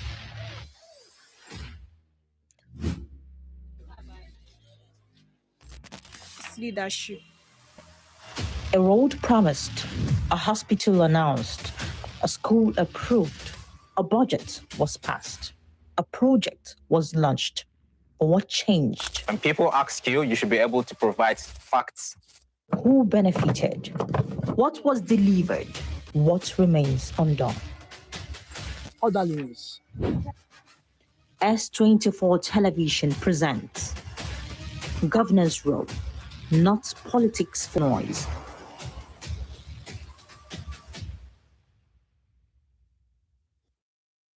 How safe is a female journalist in today's workspace? Every day, female journalists step out to tell stories that matter. They inform the public, question those in power, and give voice to the voiceless. But many women in journalism simply doing their jobs comes with serious risks. The numbers are alarming. A global study by the UNESCO and International Center for Journalists found that 73% of journalists have experienced online violence because of their work. 1 in 4 receive threats of physical violence, 18% receive threats of sexual violence, and 20 receive abuse they experience online, which later turn to real-life attack. Today, female journalists increasingly targeted by cyberbullying, hate speech, coordinated misinformation campaigns, especially those reporting online politics, corruption, election security, or human rights. Another growing concern is the misuse of artificial intelligence, deepfake videos, manipulated images, and AI-generated content, now being used to spread false information, damage reputation, and undermine the credibility of female journalists faster than ever before. The dangers are not limited to the digital world alone. While covering elections, protests, or conflict, even inside the newsroom, some continue to experience discrimination, sexual harassment, unequal opportunities. These experiences have lasting consequences. According to UNESCO, 30% of female journalists said online abuse led them to self-censor, while 26% reported impact of mental health. When journalists begin to silence themselves out of fear, the public lose access to important stories. So what's the solution? Governments must enforce laws that protect journalists. Media organizations must create safe, inclusive workspaces. Technology companies must act faster against online abuse. Government must enforce laws that protect journalists. Media organizations must create safe workspace. Technology companies must act fast against online abuse, AI-enabled harassment, and the public must continue to defend press freedom. Because protecting female journalists is not about protecting individuals, it's about protecting the truth. When journalists are safe, democracy is stronger. When they are silenced, society is left in the dark.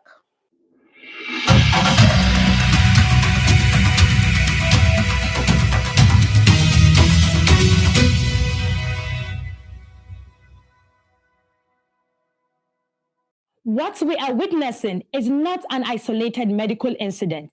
It is a window into a deeper systemic failure within Nigeria's healthcare system.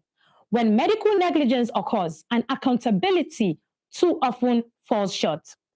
Medical negligence happens when a healthcare provider fails to meet accepted standards of care, leading to avoidable harm or death. One of the most serious examples is the alleged retention of surgical instruments after surgery, a failure of the most basic patient safety protocols. Globally, this risk is well documented.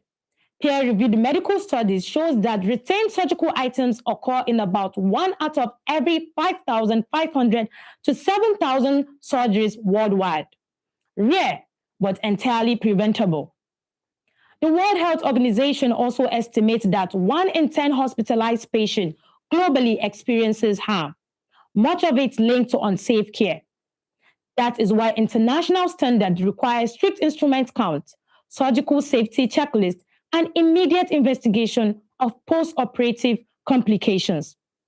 When these safeguards fail, the consequences can be devastating by severe pain, infection, internal bleeding, organ damage, sepsis, and sometimes death.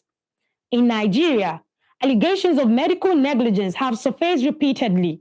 What remains consistent is how rarely these cases reach transparent resolution. Medical negligence is not just a moral failure, it is a legal issue. Yet, families often face delays, missing record, and institutional silence. This is not an attack on healthcare workers. Many save lives under extreme conditions. But without transparency, accountability, and reform, negligence repeats itself. Because when medical negligence goes unanswered, it doesn't just fail one patient, it undermines trust in the entire healthcare system. And that failure affects us all.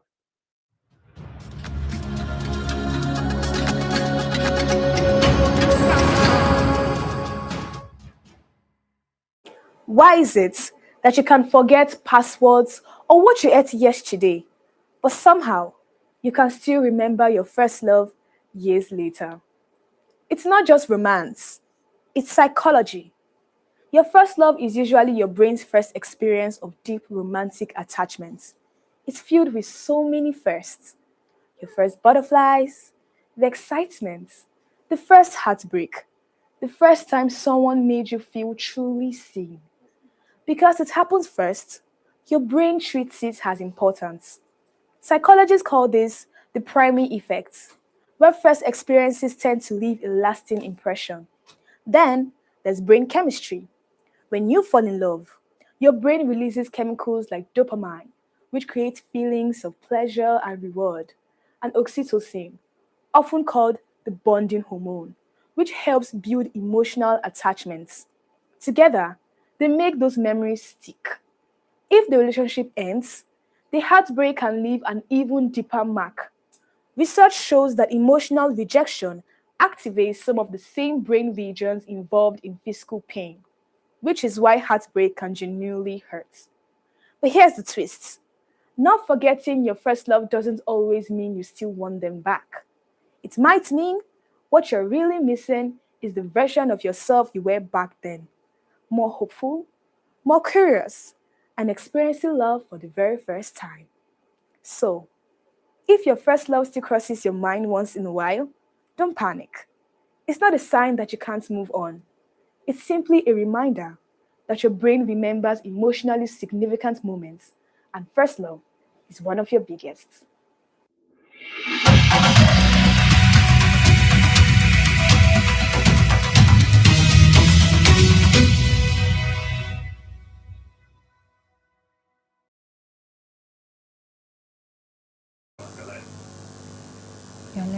Good morning and welcome to Top Trends on Morning Digest S24 television, where we unpack what got the people talking.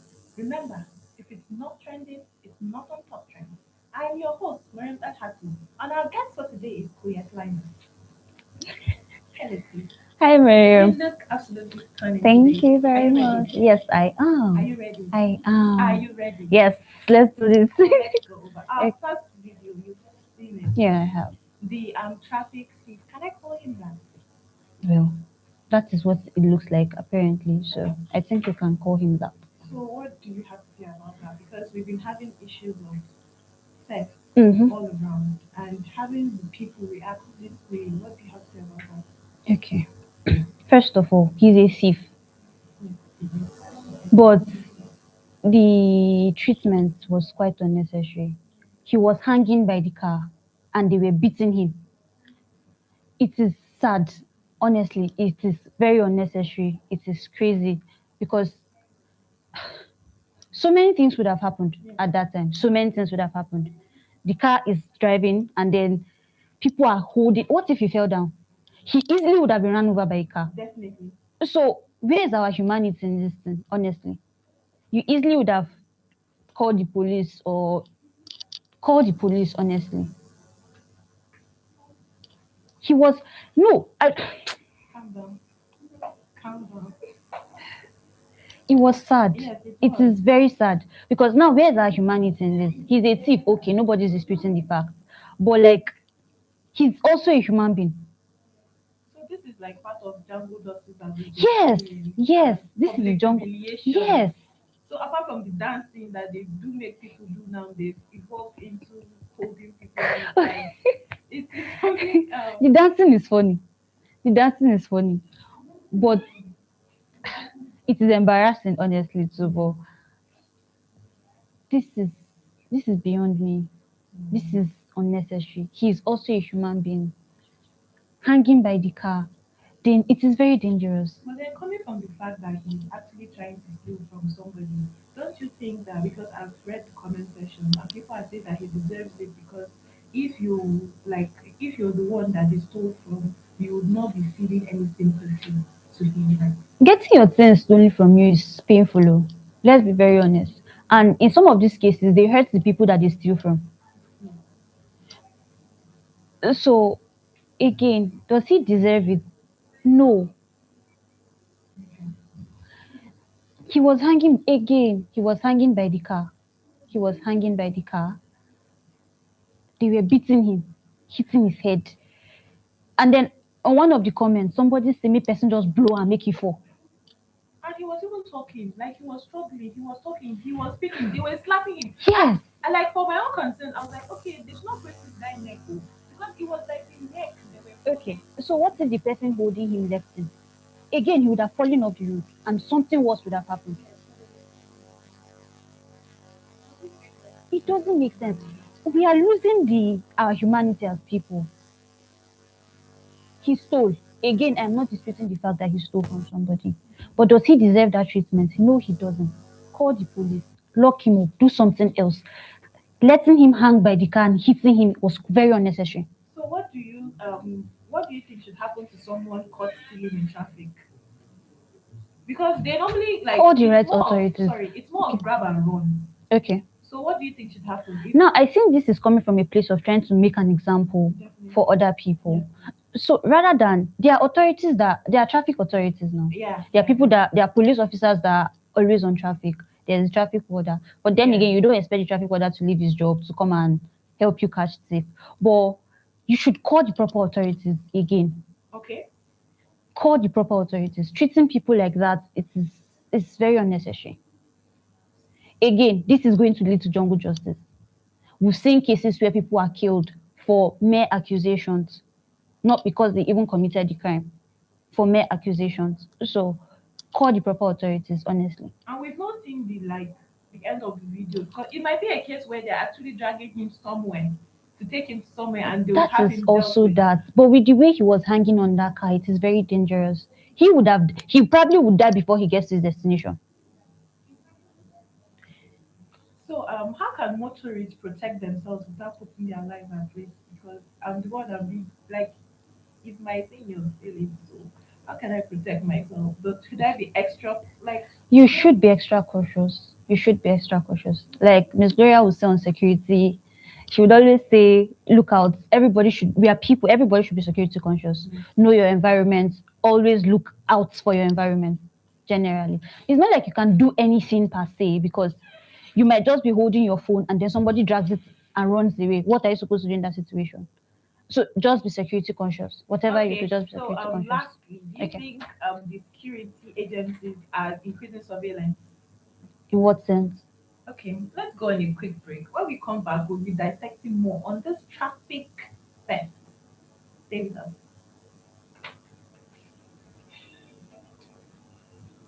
What the fuck is this? I think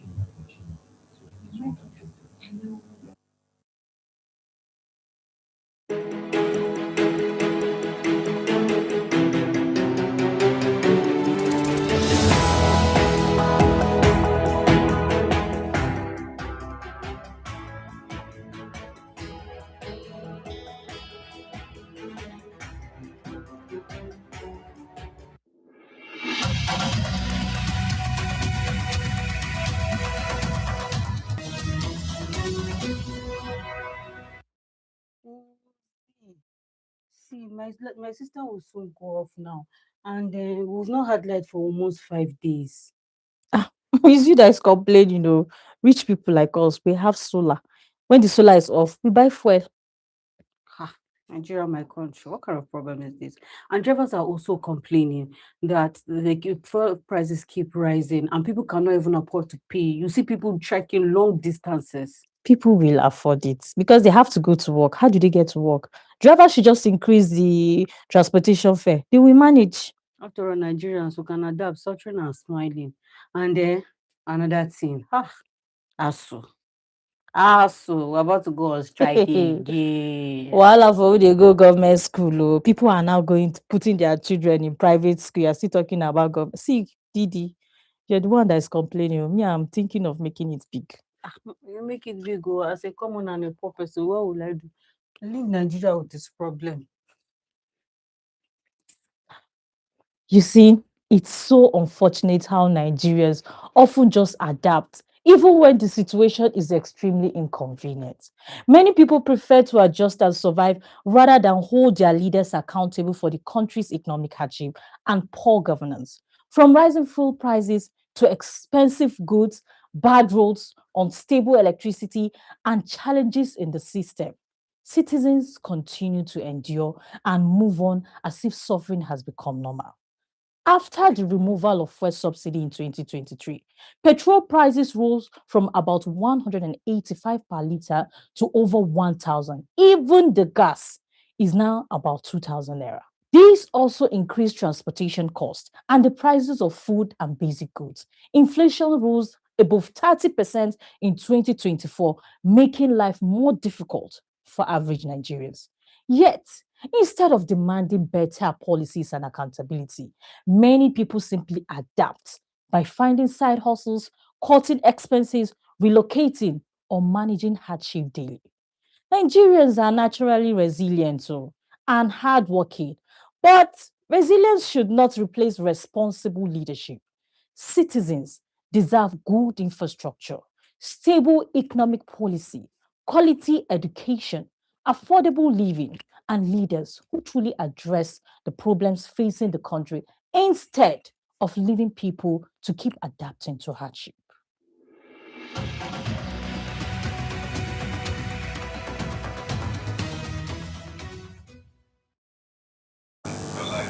Apologies for that breaking transmission. If you're just joining us, you're on Top Trends, where we talk about things that are making the people on the internet talk.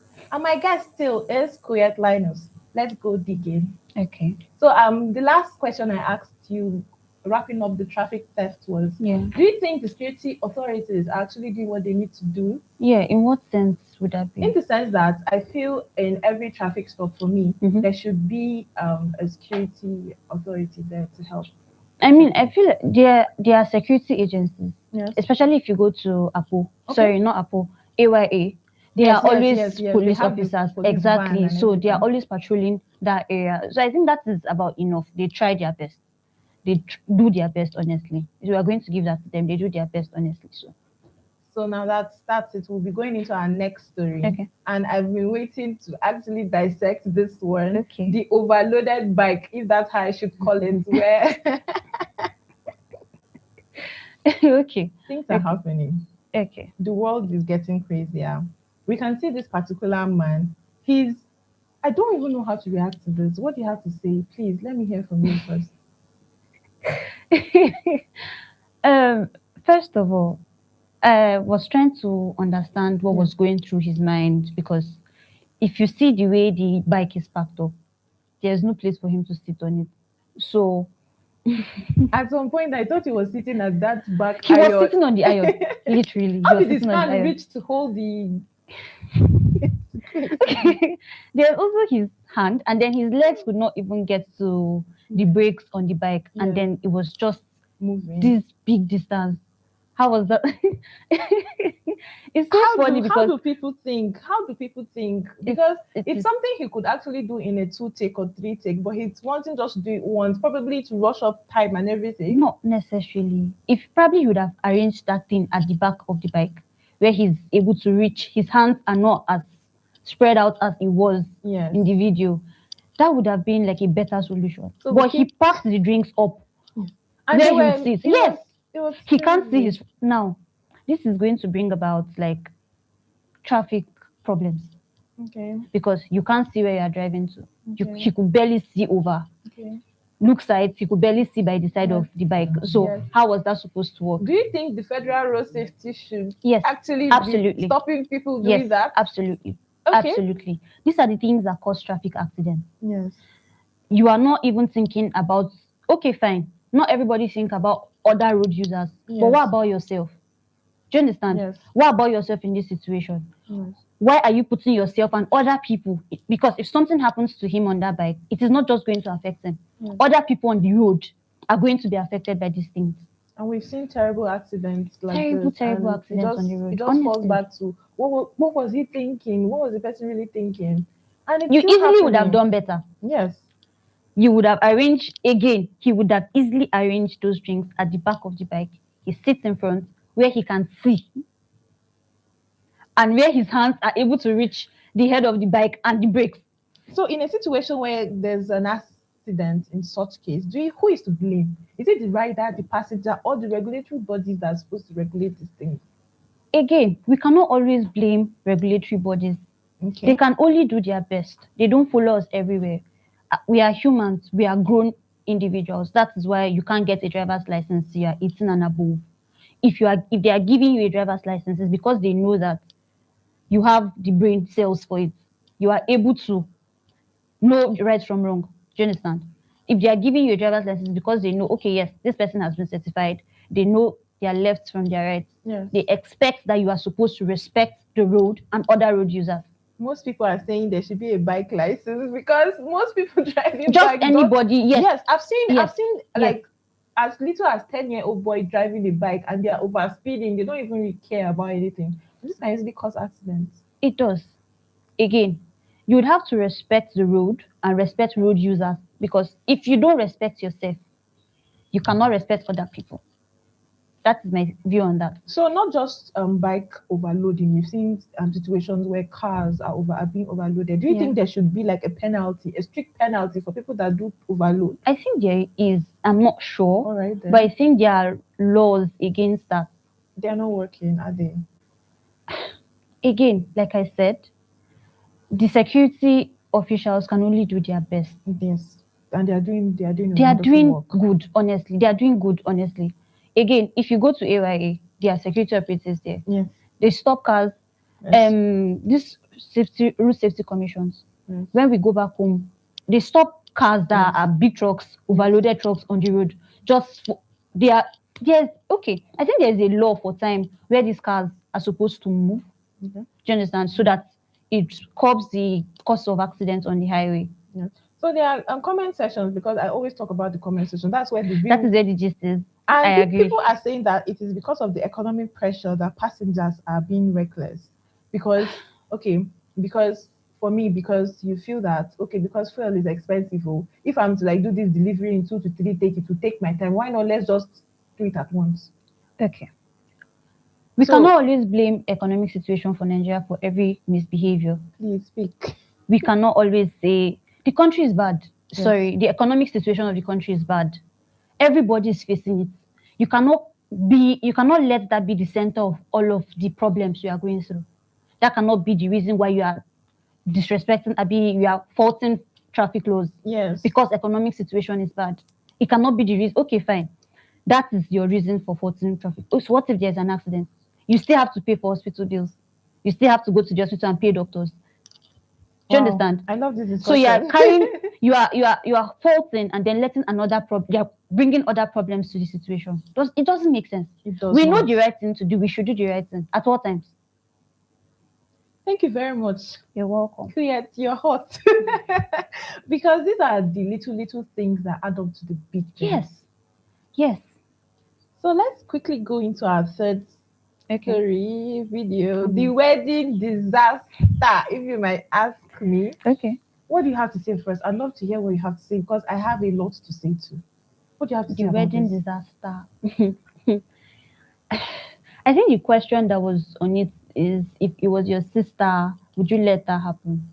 First of all, that is a very interesting video.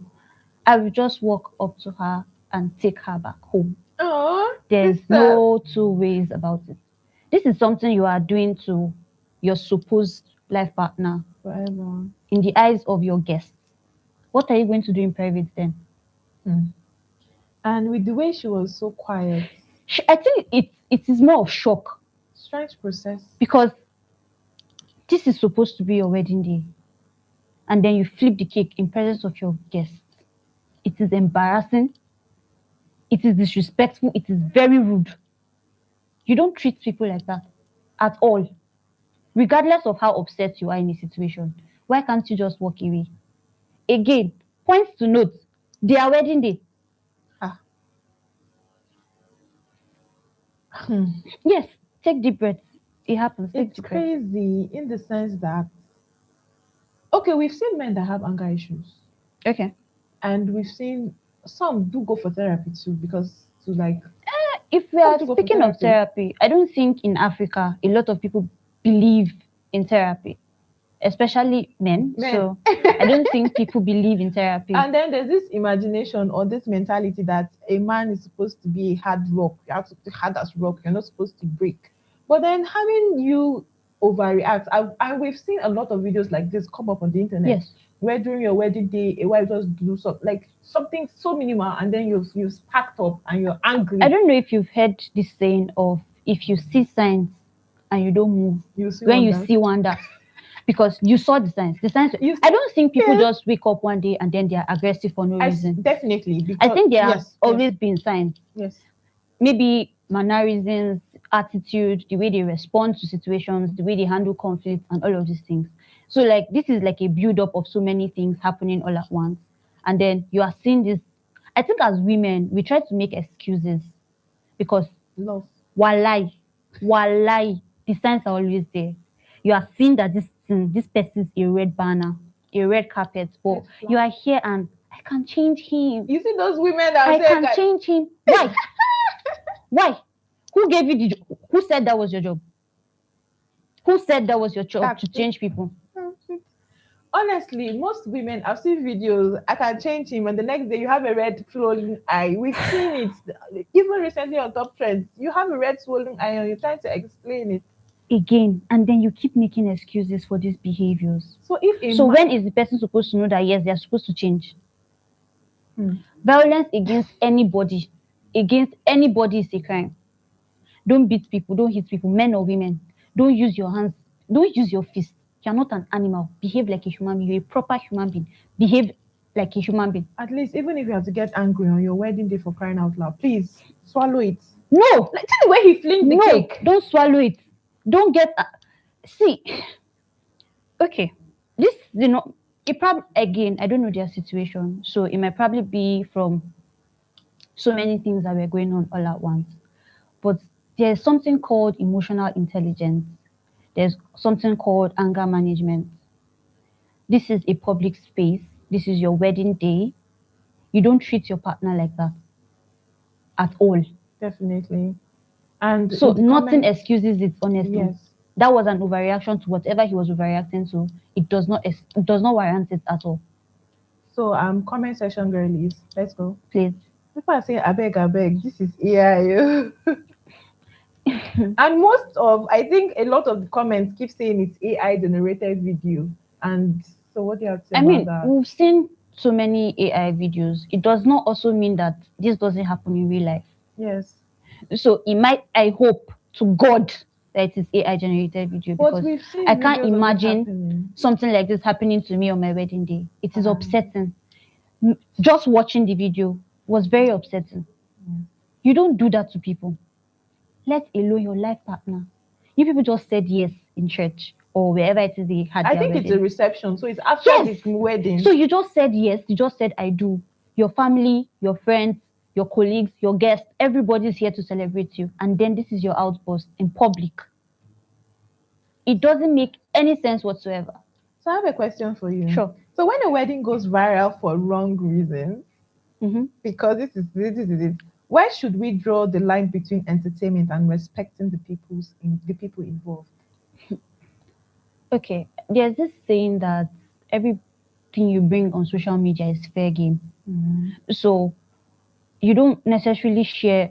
I am of the belief that you don't necessarily share something that means something to you, like your private life, on social media, because it's not everything that is up for jokes or for grabs. Because I think in Africa, specifically in Nigeria, I don't think we are able to draw the line.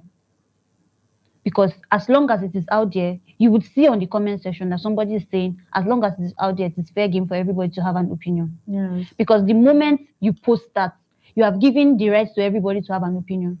Why are you letting people speak of you like that, in this manner, in this light? Do you understand? Yes. This is not entertaining. This is not something for laughs. People should not joke about these things. This is somebody's reality. Yes. People go through this every day. Yes. So at what point do we say this is not something we are okay with seeing? Okay. Because how many likes, how many views does he have? He has a lot.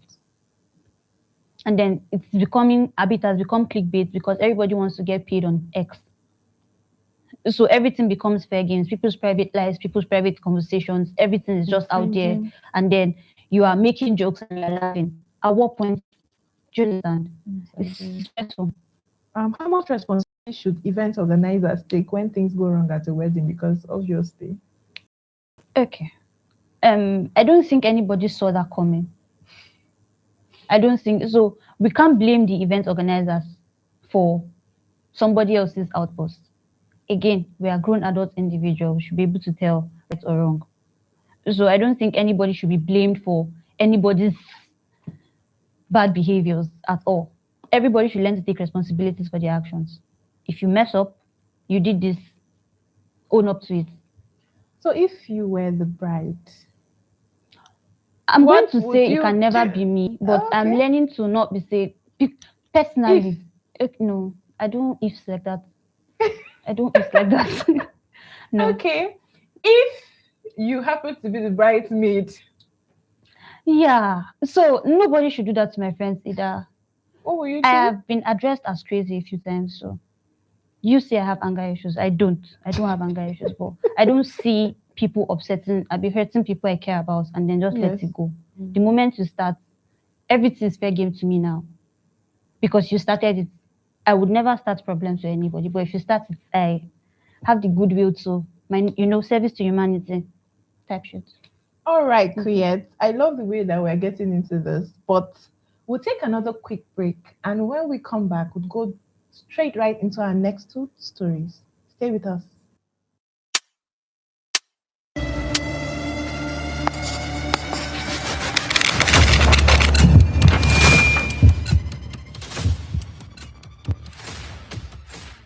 Every election brings promises. Every budget carries numbers. Every administration speaks of delivery. But citizens are asking one question. The questions matter. The evidence matters. The citizens matter. The record matters. Where is the proof?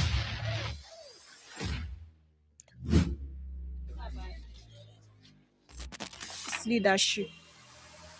A road promised, a hospital announced, a school approved, a budget was passed, a project was launched.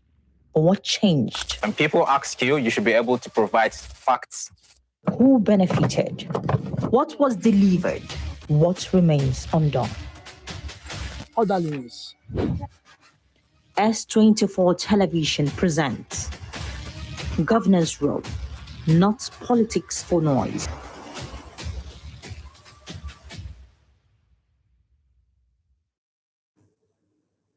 Welcome back. This is Top Trends on Morning Digest S24 television. And our guest, Kuyet, is still hot. Yeah. So our next story is Money Point. Let me just leave it at Money Point. Please, let's take a look at the video. I'm talking of 5 million naira at stake here. 5 million naira sent to Money Point account. And they are telling me modified account. That only modified. That only Money Point. This is 5 million naira at stake now.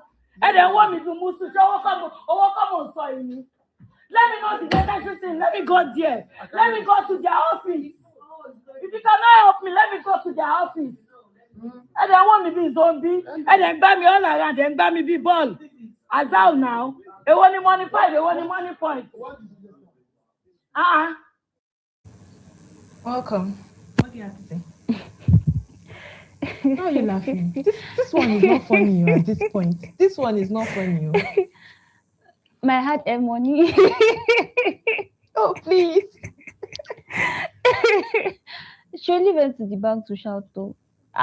Okay, people will see crazy. My hard-earned money. Ask a question. My hard-earned money, you guys. See. And the annoying part is, for me, the video, you could see that everybody there were maintaining composure. Like, nobody is even coming to sympathize. Should I say sympathize? I don't think it's but sympathy. Nobody cares. Like, everybody was just maintaining their steez. I don't think it was sympathy. I think it's more of a question that needs answers. I have been sending money to this account. money is in this account. This is the bank. This is my bank. This is she brought receipts now. Yes, she this was there with her This phone. is my receipt. And what are you telling me happened to my money? Explain it. Okay, if you are done explaining, who is going to pay me? Because from the way she was shouting, it's obvious that nobody actually listened to her. Because it's not that. Okay, this is my take on this. I feel like over the years, we've seen people complain about stolen phones, and then they go to the bank. And then I think it gets the only time I think it gets to the point where people are shouting and recording on social media is because they are asking questions and then nobody's giving them answers that they want to hear. Do you understand? Like you are asking, I had this amount in my bank account, and then suddenly I didn't make any, I'm not sure, nobody hacked my account. I didn't make any transaction that required me to be getting debit alert. But here we are. What is going on? Like you need answers. You are asking questions and need answers. I think the point where people go overboard is because nobody's giving them the right answers. Yes. Because I think we've seen cases where some bank staffs and they are just looking at you in a condescending way, or like just looking at you funny. Even this morning too, I saw another one similar. The access lady who said she has been sending money when she was in Dubai and she's coming and her money is not there. There's nothing in the account. And she's crying. These are people's hard-earned savings. So where did my money go? See, Bam. I saw that she came with a bank statement. She came with her statement of account. So this is I need an explanation. Generally, that is what I'm coming here for. Not stories, not apologies. I need to know what happened to my money. And then if you can't give me that, so who is paying me my money? Because I did not get scammed. Nobody scammed me. This is my bank statement. What do you have to say on it? Because it shows that I have been sending money to this account. Let's go into the comment section. So people are saying, we don't want winner for this fintech bank. Access Bank is not a fintech bank. Okay, but this is Money Point. Actually. Money Point is a fintech. But Money Point has been going, like they've had the business for a few years now. I think about 5 years or so. Money Point is like OP. I trust OP. My money is in OP. So you mean I should not trust it because it's a fintech bank? But honestly, fast transactions. It's easy. It's easy. Do you understand? It's easy to use all of these banks instead of going to the conventional bank and then staying on queues and having all of these constant issues. It is easy. I'm a fintech girly too. Money Point, OP, mention them, Piggyvest. Yeah, all of it. So now, my first question is, what exactly happened to the 5 million? Yeah, I think we all need answers to that. Yes, we all need answers to that. I actually love it if Money Point should come out and give a statement about it because it's not nice to see. 5 million naira is a lot of money. Again, going back to the Nigerian economy, 5 million naira is a lot of money. So she deserves answers to that. She deserves answers. They should give her answers. Again, I'm putting you in her shoes. If you were in that situation, what would you expect? I would react as she did. Honestly, because I want answers to these questions. Where did my money go? If it's me that did something wrong, also tell me that, yes, it is you that did this thing. You are the reason why your money is not here. But if it's not me that did something wrong, you people should give me back my money. There's no two ways about it. Someone in the comment section is saying that in Nigerian banks, if you don't use to open eye for them, they will not look at That's what I'm saying. That's what I said earlier. You are going to the bank and asking questions and somebody's looking at you sideways. This is my money, even if it's not up to 5 million naira. I work for this money. Did I or did I not work for this money? I get paid for it. So I should be able to get answers. You shouldn't even expect me to ask. You're supposed to be giving it to me. With apologies. Thank you. Do you think Nigerian banks are losing that culture of then when if you just enter and you work, they'll be like, ma. Do you think they're losing that culture? I don't know per se because I never really went to the bank growing up. My parents always did that.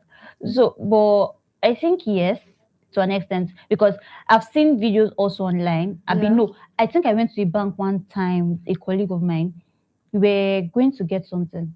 If you don't have like a certain amount in your account, there's a way they attend to you. I can. Do you understand? Yes. Like there's a way they address you, there's a way they look at you. Then again, aside the certain amount, there's a way you look when you go to the bank. If you are not prim and proper, there's a way they attend to you. I don't know if it's just me, it has happened to. It's not. It has happened to me too. Because I went to this bank and they were like, Mom. I was like, oh, the money is not my own. There's that as well. So now, for customers or for people that are transferring huge amounts, what can you say to them? Because this is like, it's breaking our morale. See, I think the use of the mobile banking thing happens so you don't always have to go to the conventional bank, because going to the bank is stressful, especially since COVID-19. Yeah. That when you go to the bank, they don't let everybody in the bank at once, like it usually would be at that 2019, 2018. A few people have to wait outside until it is less crowded inside the bank before you come out, and then the people that are outside will now go in. So I think the importance of money points and the likes is so that you don't always have to go to the bank and take these long queues. You don't have to spend your whole day in the bank waiting for all of these things to happen. So thank you very much, Kuyet. Finally, please, there's this ongoing story about the Nepal flood disaster. Let's take that as our final story for today. We've seen the videos. They are very disturbing videos where people are reportedly caught, like on camera, stealing gold and valuable things from the bodies of flooded victims. First of all, my heart goes out to the people in Nepal because it is sad. I watched the videos too many times yesterday from like when people were running when it first came down. And again, I'm going to say as people, we are beginning to lose our humanity because people died in these cases, in this flood. People died. People are still missing. Body parts were picked, like they were carrying dead bodies, and then your only concern is seeing that these people suffered, and then you are taking their properties. How? At what point does that make sense? Like I understand the need for survival and all of those things, but people died. I know. Most people will say that this is an African mentality, but this is not even in Africa. Thank you. It's an international thing and it's devastating, first and foremost. Sad. And watching the video, it's twice as devastating as it sounds. Because these are dead bodies and you're trying to check and see what you can carry. How does that make sense? It does not. It does Greed, not. selfishness, and again, lack of humanity. Because everybody's just looking out for themselves and not. People died again. And it is sad because if you watch the video, you would see that it is devastating. It is very sad, honestly. And the fact that that is the only thing that could come to your mind in that point, it's very disappointing as a person. Because we're used to seeing, like, if situations happen like this for Nigerians, we're guilty of is taking camera and videos instead of helping. And now this is it. They'll just be like, okay, I don't care. This person's already dead. After all, let's just take what we can take and go. At the end of the day, these are people's families. At the end of the day, person that died was also a person. And no matter how we try to sugarcoat it, it was wrong. Doing that was wrong. Nobody should ever have to do that to anybody. Do you understand? Like, it's sad. Okay, so put yourself in this situation. God forbid. We have this type of disaster here. Your first thought is not to save people or help people. It's to steal from them. So for me, it's just no shame because there's absolutely no humanity and no shame in that. There's absolutely no reason you should do that to a dead body. Wow. It's crazy, but it is what it is. Thank you very much, Create Linus, for joining us on Thank Top you very Trends much, today. Mariam. If you're still here, this is Top Trends. I'm Mariam Dalhatu, and my guest has been so much awesome. Catch you next time. Bye for now. Oh, see, my sister will soon go off now, and we've not had light for almost 5 days. It's you that is complaining, Rich people like us, we have solar. When the solar is off, we buy fuel. Nigeria, my country, what kind of problem is this? And drivers are also complaining that the fuel prices keep rising and people cannot even afford to pay. You see people trekking long distances. People will afford it because they have to go to work. How do they get to work? Drivers should just increase the transportation fare. They will manage. After all, Nigerians who can adapt, suffering and smiling. And then another thing, ASU. So we're about to go on strike again. Wahala for who they go government school. Oh. People are now putting their children in private school. You're still talking about government. See, Didi, you're the one that is complaining. Me, I'm thinking of making it big. You make it big. As a common and a poor person, what will I do? Leave Nigeria with this problem. You see, it's so unfortunate how Nigerians often just adapt, even when the situation is extremely inconvenient. Many people prefer to adjust and survive rather than hold their leaders accountable for the country's economic hardship and poor governance. From rising fuel prices to expensive goods, bad roads, unstable electricity, and challenges in the system, citizens continue to endure and move on as if suffering has become normal.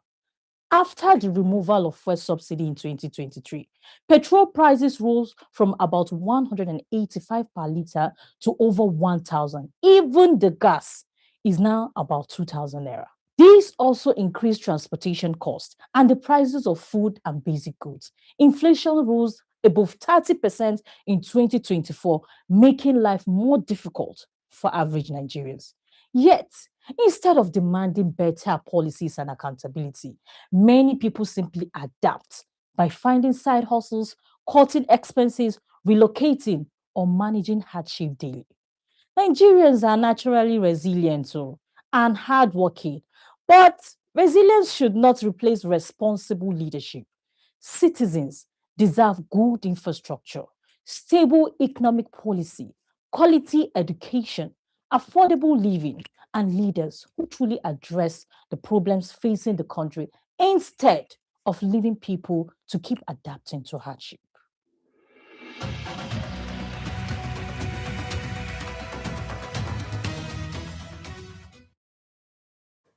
Good morning and welcome to yet another edition of the Sport Desk, where we look beyond the headlines to understand the stories, decisions, and moments shaping the world of sport. I'm your host, Udokan Godspa. On today's edition, we will be examining the NFF crisis and the reforms now underway, the NPFL new 7.5 million sponsorship deal and what it means for the league, and finally, the biggest fixtures from yesterday's Champions League's draw. 3 stories with plenty to unpack right here on the Sport Decks. And as usual, I have got my colleagues Stephen and Olawale joining me this morning on the decks. Good morning, guys. How are we doing today? Good morning. God's power. I'm good. Very good today. You seem excited and happy this morning, Stephen. That's good. Ola, how are you doing this morning? I'm doing okay. You look dull. Did you guys switch moods today? Maybe, it could have, because it looks like you guys switched moods. It's still the same. There was a Champions League draw. There was a Champions League draw, and what do you mean? Manchester United are going to go through a lot. A lot in what sense? We'll get there, Sha, but we are not. That's why it's not happening. Ola, do you have something to say? I don't know what to say to him. We'll get there, so we're able to. But trust me, we had one of the properly. most favorable draws yesterday, and I don't think we should be having any issues as regards the draws. We'll be having that discussion later on. We are not starting there this morning. We're starting right here at home with what has been happening in Nigerian football. I mean, a lot has been happening here and there. We've been all over the place with respect to crises, performances, results, and all of that. But I would love to start our conversation this way today. I mean, we saw what happened with the Super Falcons missing out on the World Cup, a poor performance at the WAFCON. After that competition, the NFF, or I think it was the NCC, who set up a committee to investigate what happened with the team. They released their report on the 21st of August, and findings indicated some structural issues, but majorly, they also pointed out the fact that some players were invited to the camps for financial reasons, and also some NFF board members also had inputs in the players that were invited due to financial reasons also. Is this new to you?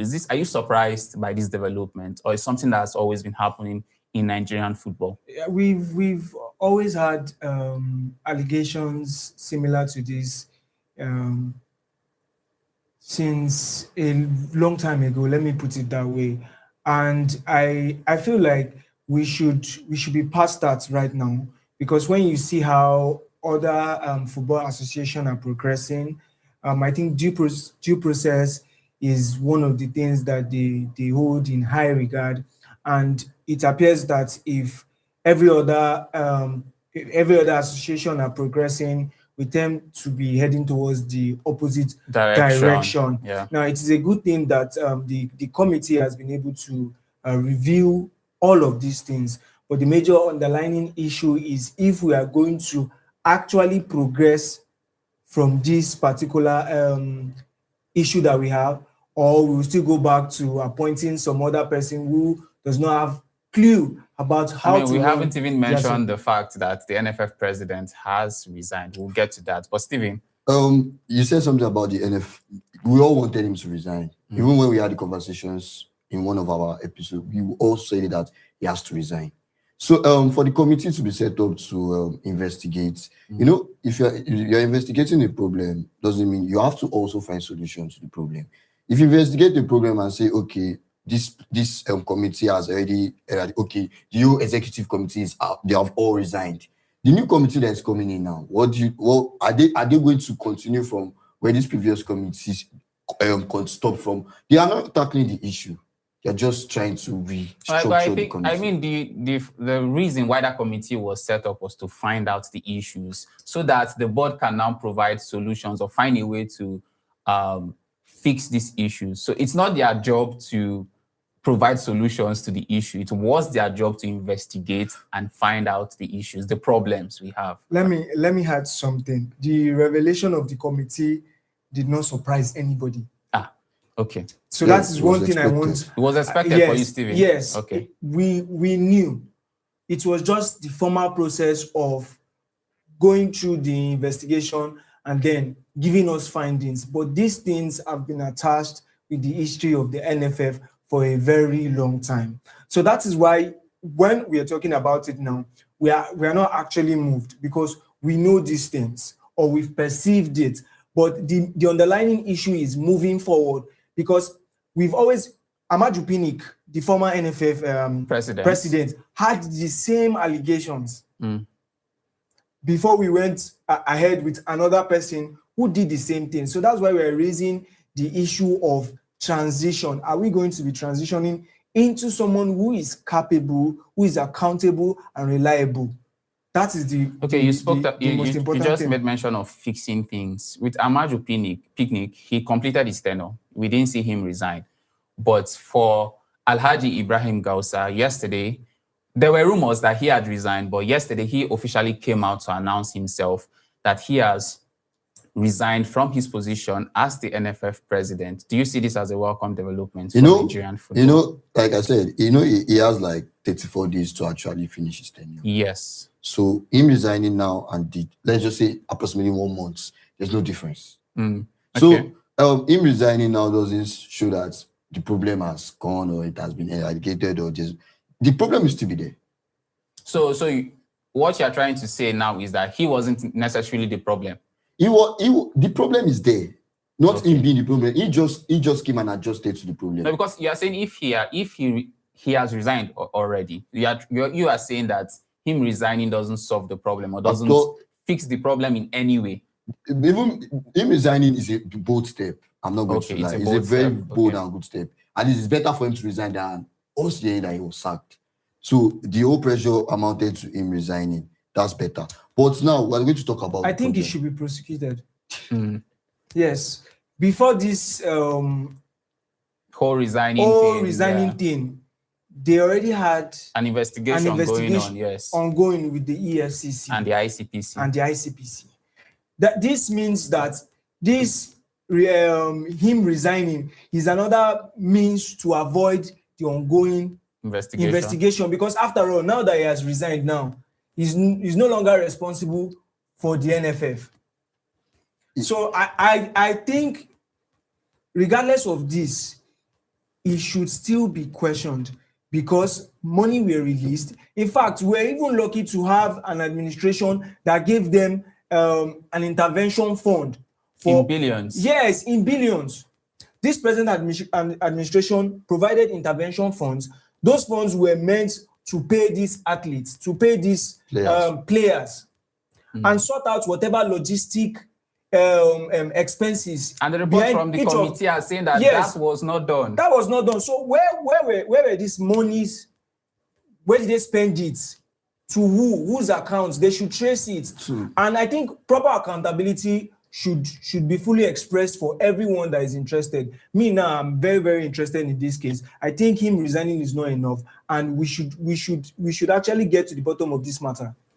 We need to know where the money went, how the money was spent, because part of the money, I would say players' incentives were there. Like not parts, a huge part. I think that was even the main reason why the money was players' released. incentives were there, and if you can cheat your player financially, what do you think they are going to do when they're expressing themselves on the pitch?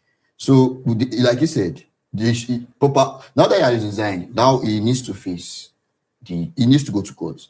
He needs to amount. But we've seen cases of like people in high positions when they have, just like Ola mentioned, when they have issues that involves the EFCC and ICPC, once they resign like this, that case just slowly dies off because they are no longer in that position. So I don't know if it's a Nigerian issue. You don't see this governing bodies again, like the EFCC and ICPC, still putting much pressure on that case. Is this not a cause for concern? Call for concern? It's a cause for concern, and we have to take this thing really serious. I want to bring your attention back to before the World Cup.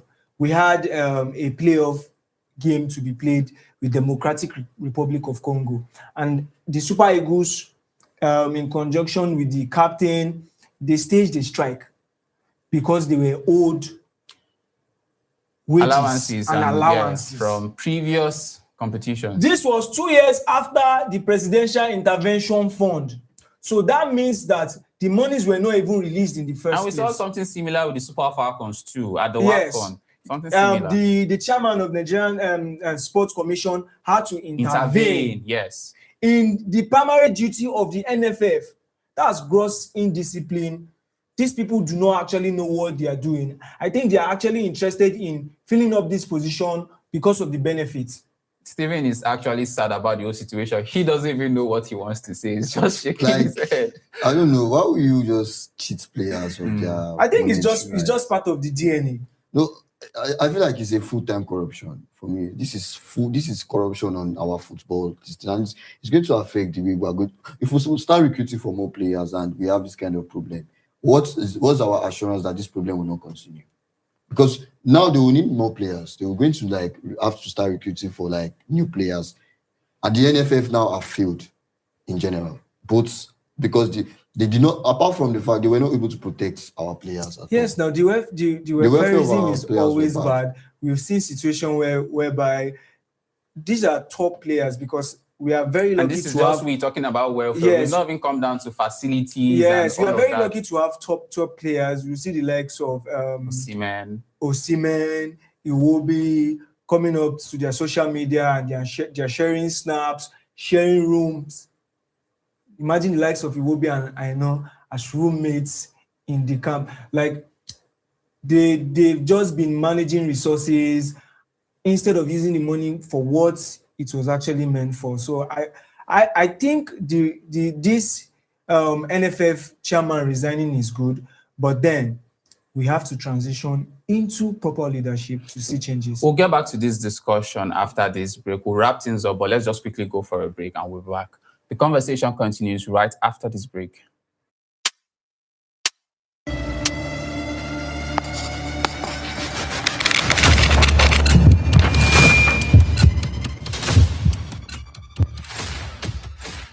Every election brings promises. Every budget carries numbers. Every administration speaks of delivery. But citizens are asking one question. The questions matter. The evidence matters. The citizens matter. The record matters. Where is the proof?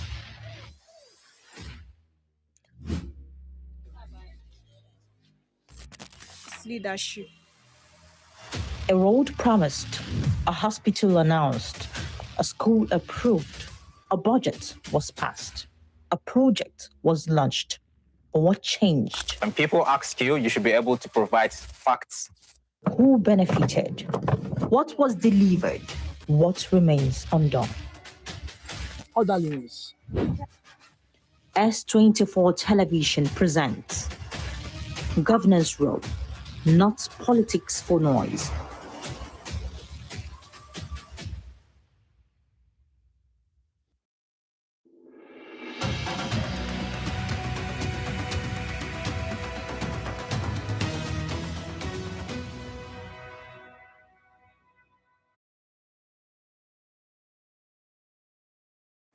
Welcome back from that break. And if you're just joining us, this has been the Spoke Desk right here on S24 Morning Digest. It's been an interesting and insightful conversation so far with my colleagues who dive right back into the conversation.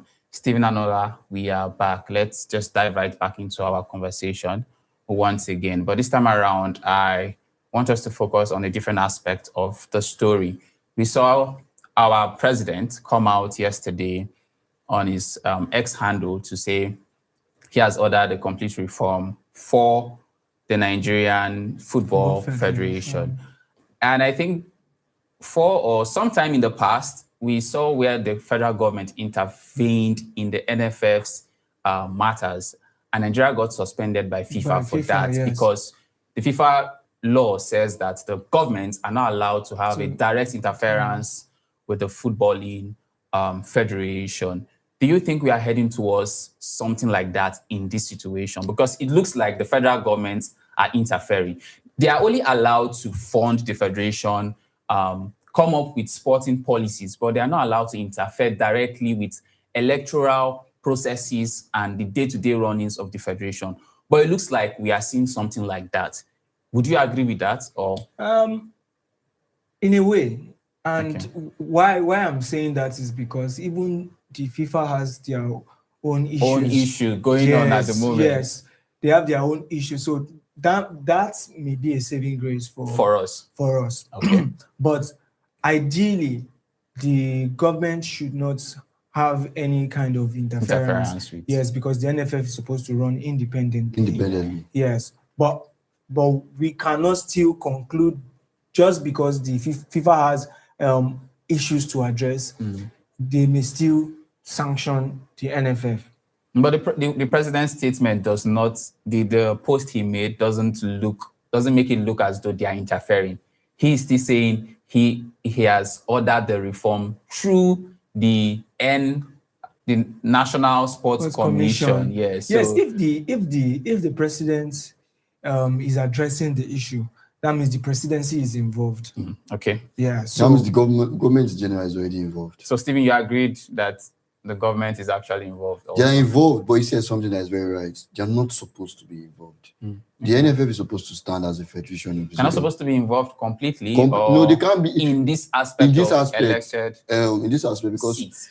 When you're talking about reforms, you're talking about total changeover. When you're trying to change the whole settings, and if the government come and decide now that they want to change everything, are we saying we should be expecting change or progress? That's another question. Reforms are just coming in place, but that doesn't mean it's going to dig out the corruption that has been in place. So in general, I'm not in total support of the government interfering, but at this point, you think it's needed? At this point, it's needed because with the way things are going zigzag, Nigeria in general, both the women and the men, they will have problems in qualifying for competition as even AFCON, as little as AFCON, or AFCON is not even little because it's an African Cup of Nations. It's something that we value here in Africa. So they will find problems in competing for all those kind of competition. Not even competing, qualifying safe.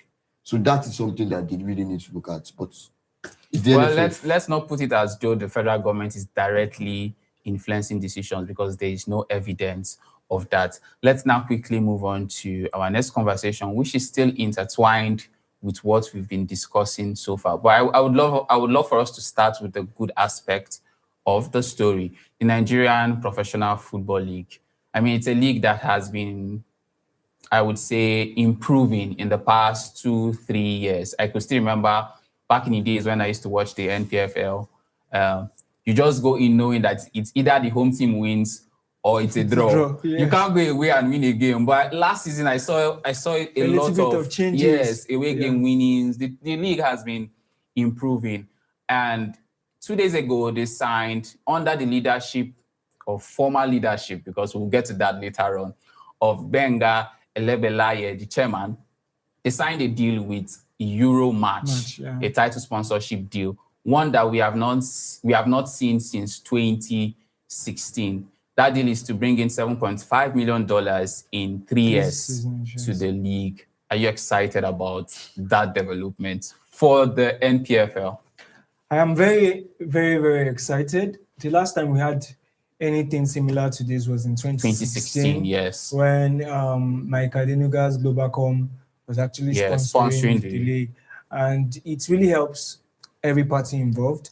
It helps NPFL, it helps the players, it helps the club, because the major part of this fund will be disbursed to all the participating teams, and then they should be able to improve their facilities, improve player welfare and the likes. That is if it's going to be done. Yes, if the money released will be used for. We'll head over to analyzing because it's very, very important the money these clubs will be receiving. As they have sponsorship now, the quality of the league should improve. That's the most important thing. Stephen, do you agree with that? Yes, they should even use it as a good PR strategy for the competition in general, because, you know, having sponsorship. Yeah, that's true. I didn't even mention, maybe I should mention that also. The prize money for the league winners have also been increased to 1 billion naira. So there's a lot of money going into the NPFL now. And that will make the league very competitive. Look at the huge amount of money involved, and that's going to make the league interesting. From there now, we can start seeing players to scout for. Even Premier League players, Premier League scouts can come down to this league and start scouting for players. And I think we've been seeing something like that in the past 2 seasons itself, because we've been seeing players move from the league to abroad, and we've been seeing some foreign players even coming into the league to play. So you made a good point. With this sponsorship, is going to like elevate a lot of things: the PR, the management, how the intensities of the player, the kind of agility the players are going to put into work. You know, having no money is involved. What money is involved now, obviously, because having no sponsorship. Even me, as a football player, if I'm in a league and nothing much is coming to my pocket or anything, I'll just be playing like I'm freestyling. But now that the money is huge, there's something to fight for, something worthy to fight for. That money is big; it can change someone's life.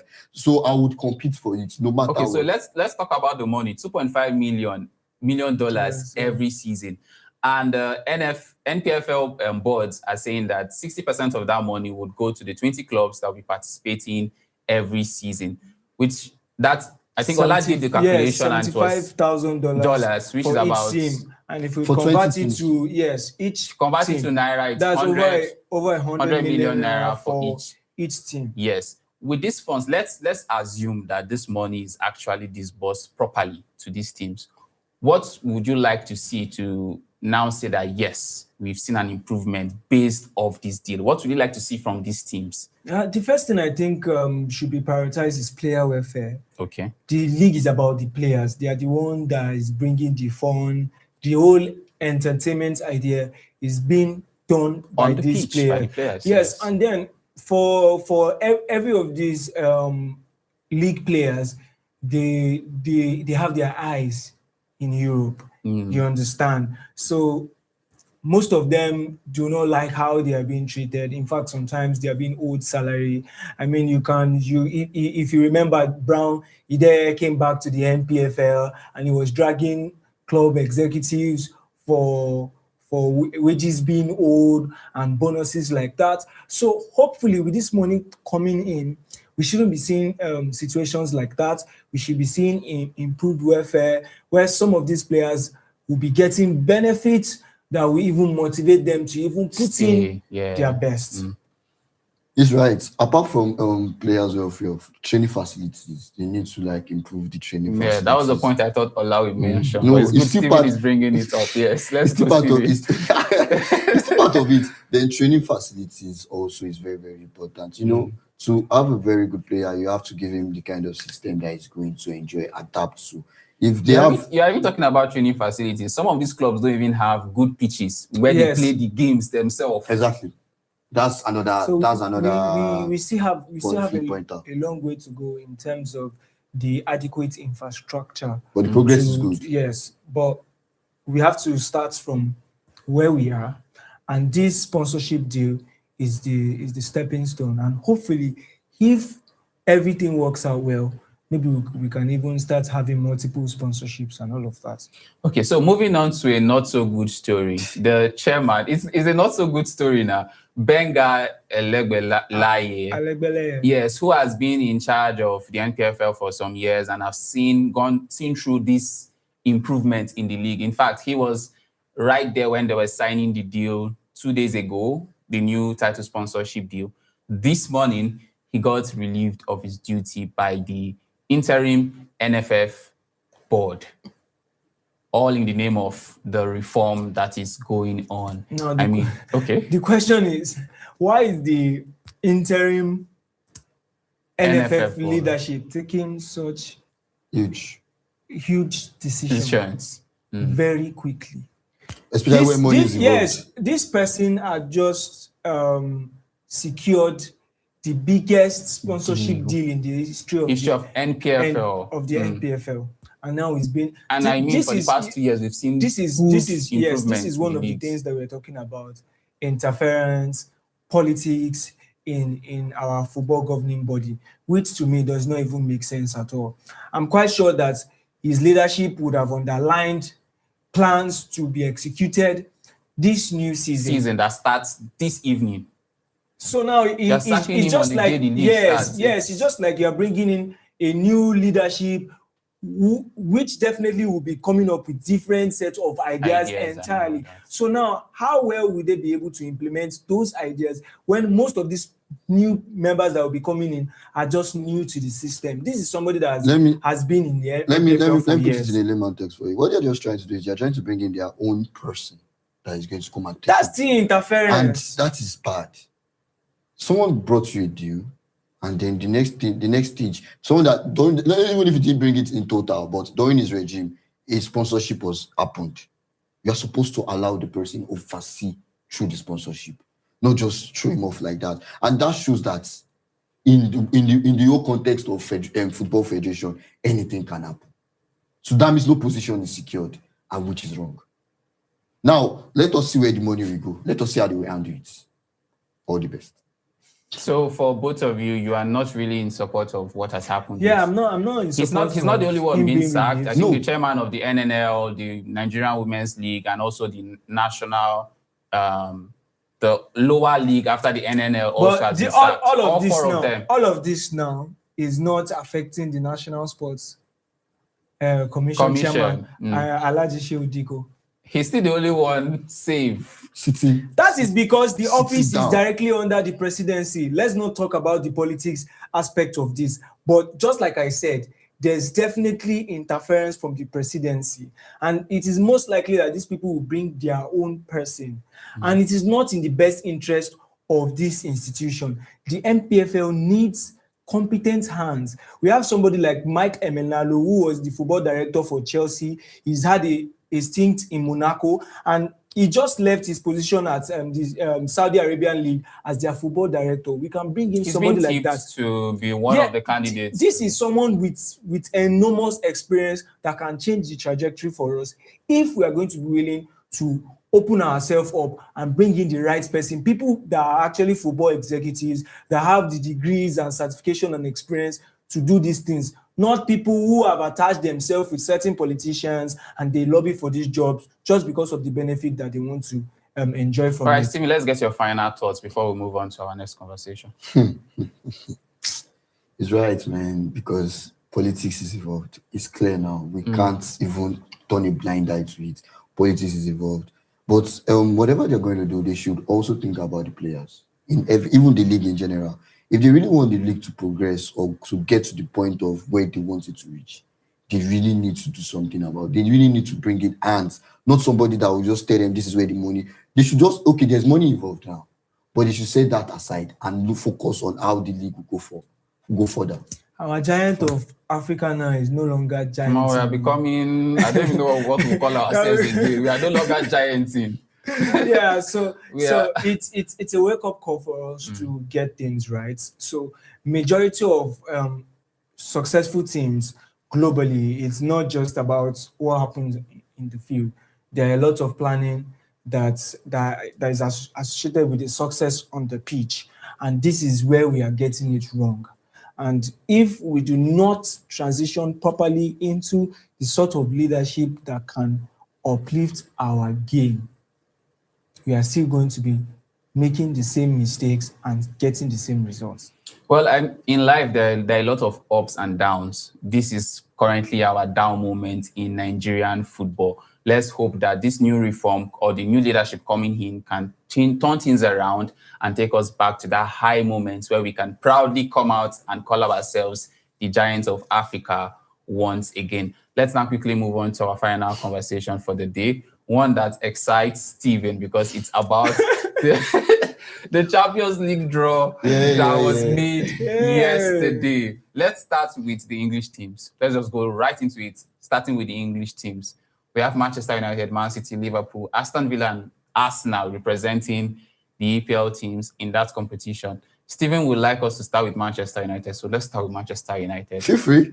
We will be facing Bayern, Atletico, AS. In fact, let's just take the two because I think that's the only two. No, Sporting Lisbon is not, and RB, let's be, they are not small. Or Villarreal, safe, or Como. Okay, first things first. What's the most difficult fixture you think we have? Definitely Bayern Munich. Okay. In fact, I can almost concede defeat. Based on our defense line right now. Let me help Wally there. Wally, Bayern Munich, people have a very strong defense that can help stop the Bayern Munich. Strong defense. It's just you.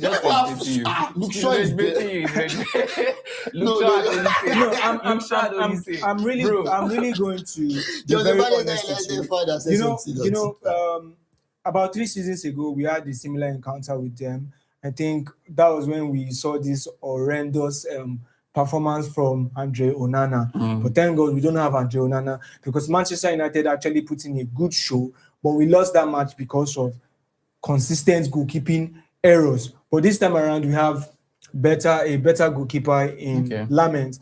And who knows, we could at the end of the day, because we're having this game in Old Trafford and Manchester United always have this edge, this wonderful atmosphere. So who knows? Against Bayern Munich? We might be winning this encounter. Against Bayern Munich? Yes, the head coach is company. Against Bayern Munich? Let's not deal too much on Man U so that we don't waste our time. Let's go to Man City. Man City has PSG. They have Barcelona. No, why are we rushing to Man City? We should start from Arsenal. Okay, let's go to Arsenal. They have Madrid. Their husband. They have wait. Their husband. Come. They have Madrid home. They have Bayern Munich away. I can tell you now, for Real Madrid, there's a possibility for Real Madrid to win. What's the possibility? I will tell you 60-40. The possibility that didn't happen last season. No, it was not last season. It was previous. It was 2 seasons ago. You faced them twice now, didn't you? I've told you now. There's a new team. And you lost twice. And we have a new coach that will give us the win. And they have Dortmund, they have Real Betis, they have Lille, they have Napoli, they have Seban, they have Salva Prague. Aston Villa has PSG. They played in I don't know why it seems like there's a repeated pattern in who you face. I like this. Yes, it's like there's a repeated pattern in who you face, and we've always seen in recent time Aston Villa also faced PSG last year. Yes. Barcelona. So look at Arsenal now. They are facing Bayern Munich again. Let's brush through so that we can look at other teams. Liverpool might have a struggle with Atletico Madrid, Inter Milan, and Dortmund. But I think the fixtures are very, very But now they have for the English coming team. in. I don't see any of them not progressing to the next round. I think they are going to do just Man City, well. PSG, Barcelona. Yeah, for them. I would love to see Manchester City versus Barcelona. I mean, Barcelona is blazing hot right now. Remember under this new coach now, Rodri is going to be playing his former team. Okay. And that's very, very interesting. Okay, let's quickly look at Real Madrid's fixture. The next that's the Spanish league. Yes, Real Madrid fixture. Okay. It's not yet displayed on the screen, but we know they are facing Arsenal. Okay, they have this is it. We have Arsenal, this is serious business. AS Roman, RB Leipzig, where they bought Shakhtar Donetsk, Jan Dumadi from. Yeah, Shakhtar Donetsk, Lansk, and Athens. Yeah. Greece team. So I think it's going to be a very tight encounter. Can I say something? I see Mbappe's hat-trick in most Milan. of these games. No, you are just repeating what you saw on X. I saw that comment on X. He's repeating what he saw on X. See, you can't even rule out the likes of PSV, the high-flying team, good in attack. Are you surprised? Yes, you can't rule out PSG. This present Real Madrid team concedes PSV against any team. Plays even a team in the second division in the Spanish. Don't be surprised. Scores against Real Madrid. Don't be surprised. Might even shock them. Shock you guys. Okay, but you guys are playing them away from home. I'm not going to say anything. Steven, Real Madrid has played 2 games this season, and they won both of them. You've won both, but you know that you've largely struggled in these games. No, it just to say that the first half was trash, but you see the second half. So why are you making your point? We'll be heading over to Barcelona, so let's see what Barcelona has. Oh, Barcelona's Man City. I can't wait to watch the Barcelona PSG game. This is Osimhen. They have Aston Villa. Oh my God! So that means Barcelona is going to be playing away. They have Sporting. This is and they have newcomers Como. These people are. I do have a question. Who do you think among the newcomers in the Champions League? We have 4 teams: Como, Sab, and 2 other teams. Who do you think might be a source of upset? I think Como. It has to be Como. They have an impressive coach. An impressive coach in Cesc Fabregas. He's a fantastic legend of the game. He has been able to replicate his footballing philosophy into the way they play, and they have this fantastic attacking midfielder Nico Paz. They are exciting. So where they get Nico Paz from again? I'm trying to remember where they got Nico Paz from again. Please remind me. One club in Spain. One top club in Spain. Emphasis on top. The repetition that he gained in football right now is not from Como. It's from Como. He had a very successful loan stint with Como last season. Okay. And then they liked the player now, and then they've gotten him for themselves. We are quickly running out of time. Let's quickly see. Should we check PSG or Bayern? Both, but PSG. Okay, let's go with PSG first. Let's see PSG. Oh my God! Okay. Barcelona, Man City, so we have Aston Villa, and Galatasaray. Man, I think Galatasaray is in trouble because I've seen them. These are one of the debutants. Yes, also. I've seen them pitched among top European sides. So I'm not quite sure if they are going to be able to make it. Just one fantastic from this group. Just one fantastic team I saw last Champions League that I'm not seeing. Bodo Glimt. Bodo Glimt is. I don't know where they qualify.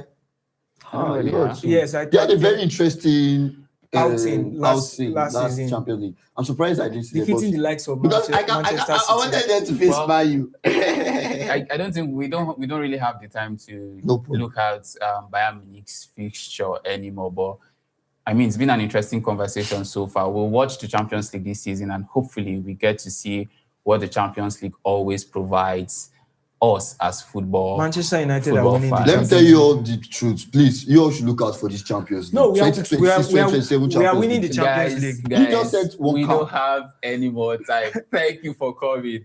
And this is where we draw the curtain on today's edition of the Sport Decks. And as always, thank you for spending your morning with us right here on S24 Morning Digest. Do have a wonderful day, and we'll see you next time.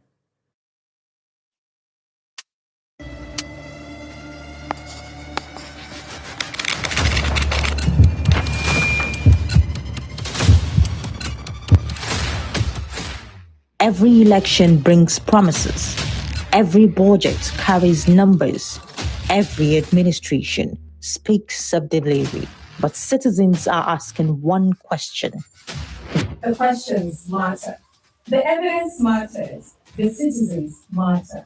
The record matters. Where is the proof?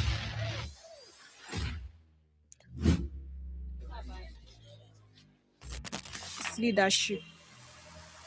A road promised, a hospital announced, a school approved, a budget was passed, a project was launched. What changed? When people ask you, you should be able to provide facts. Who benefited? What was delivered? What remains undone? Orderliness. S24 Television presents Governor's Role, not politics for noise.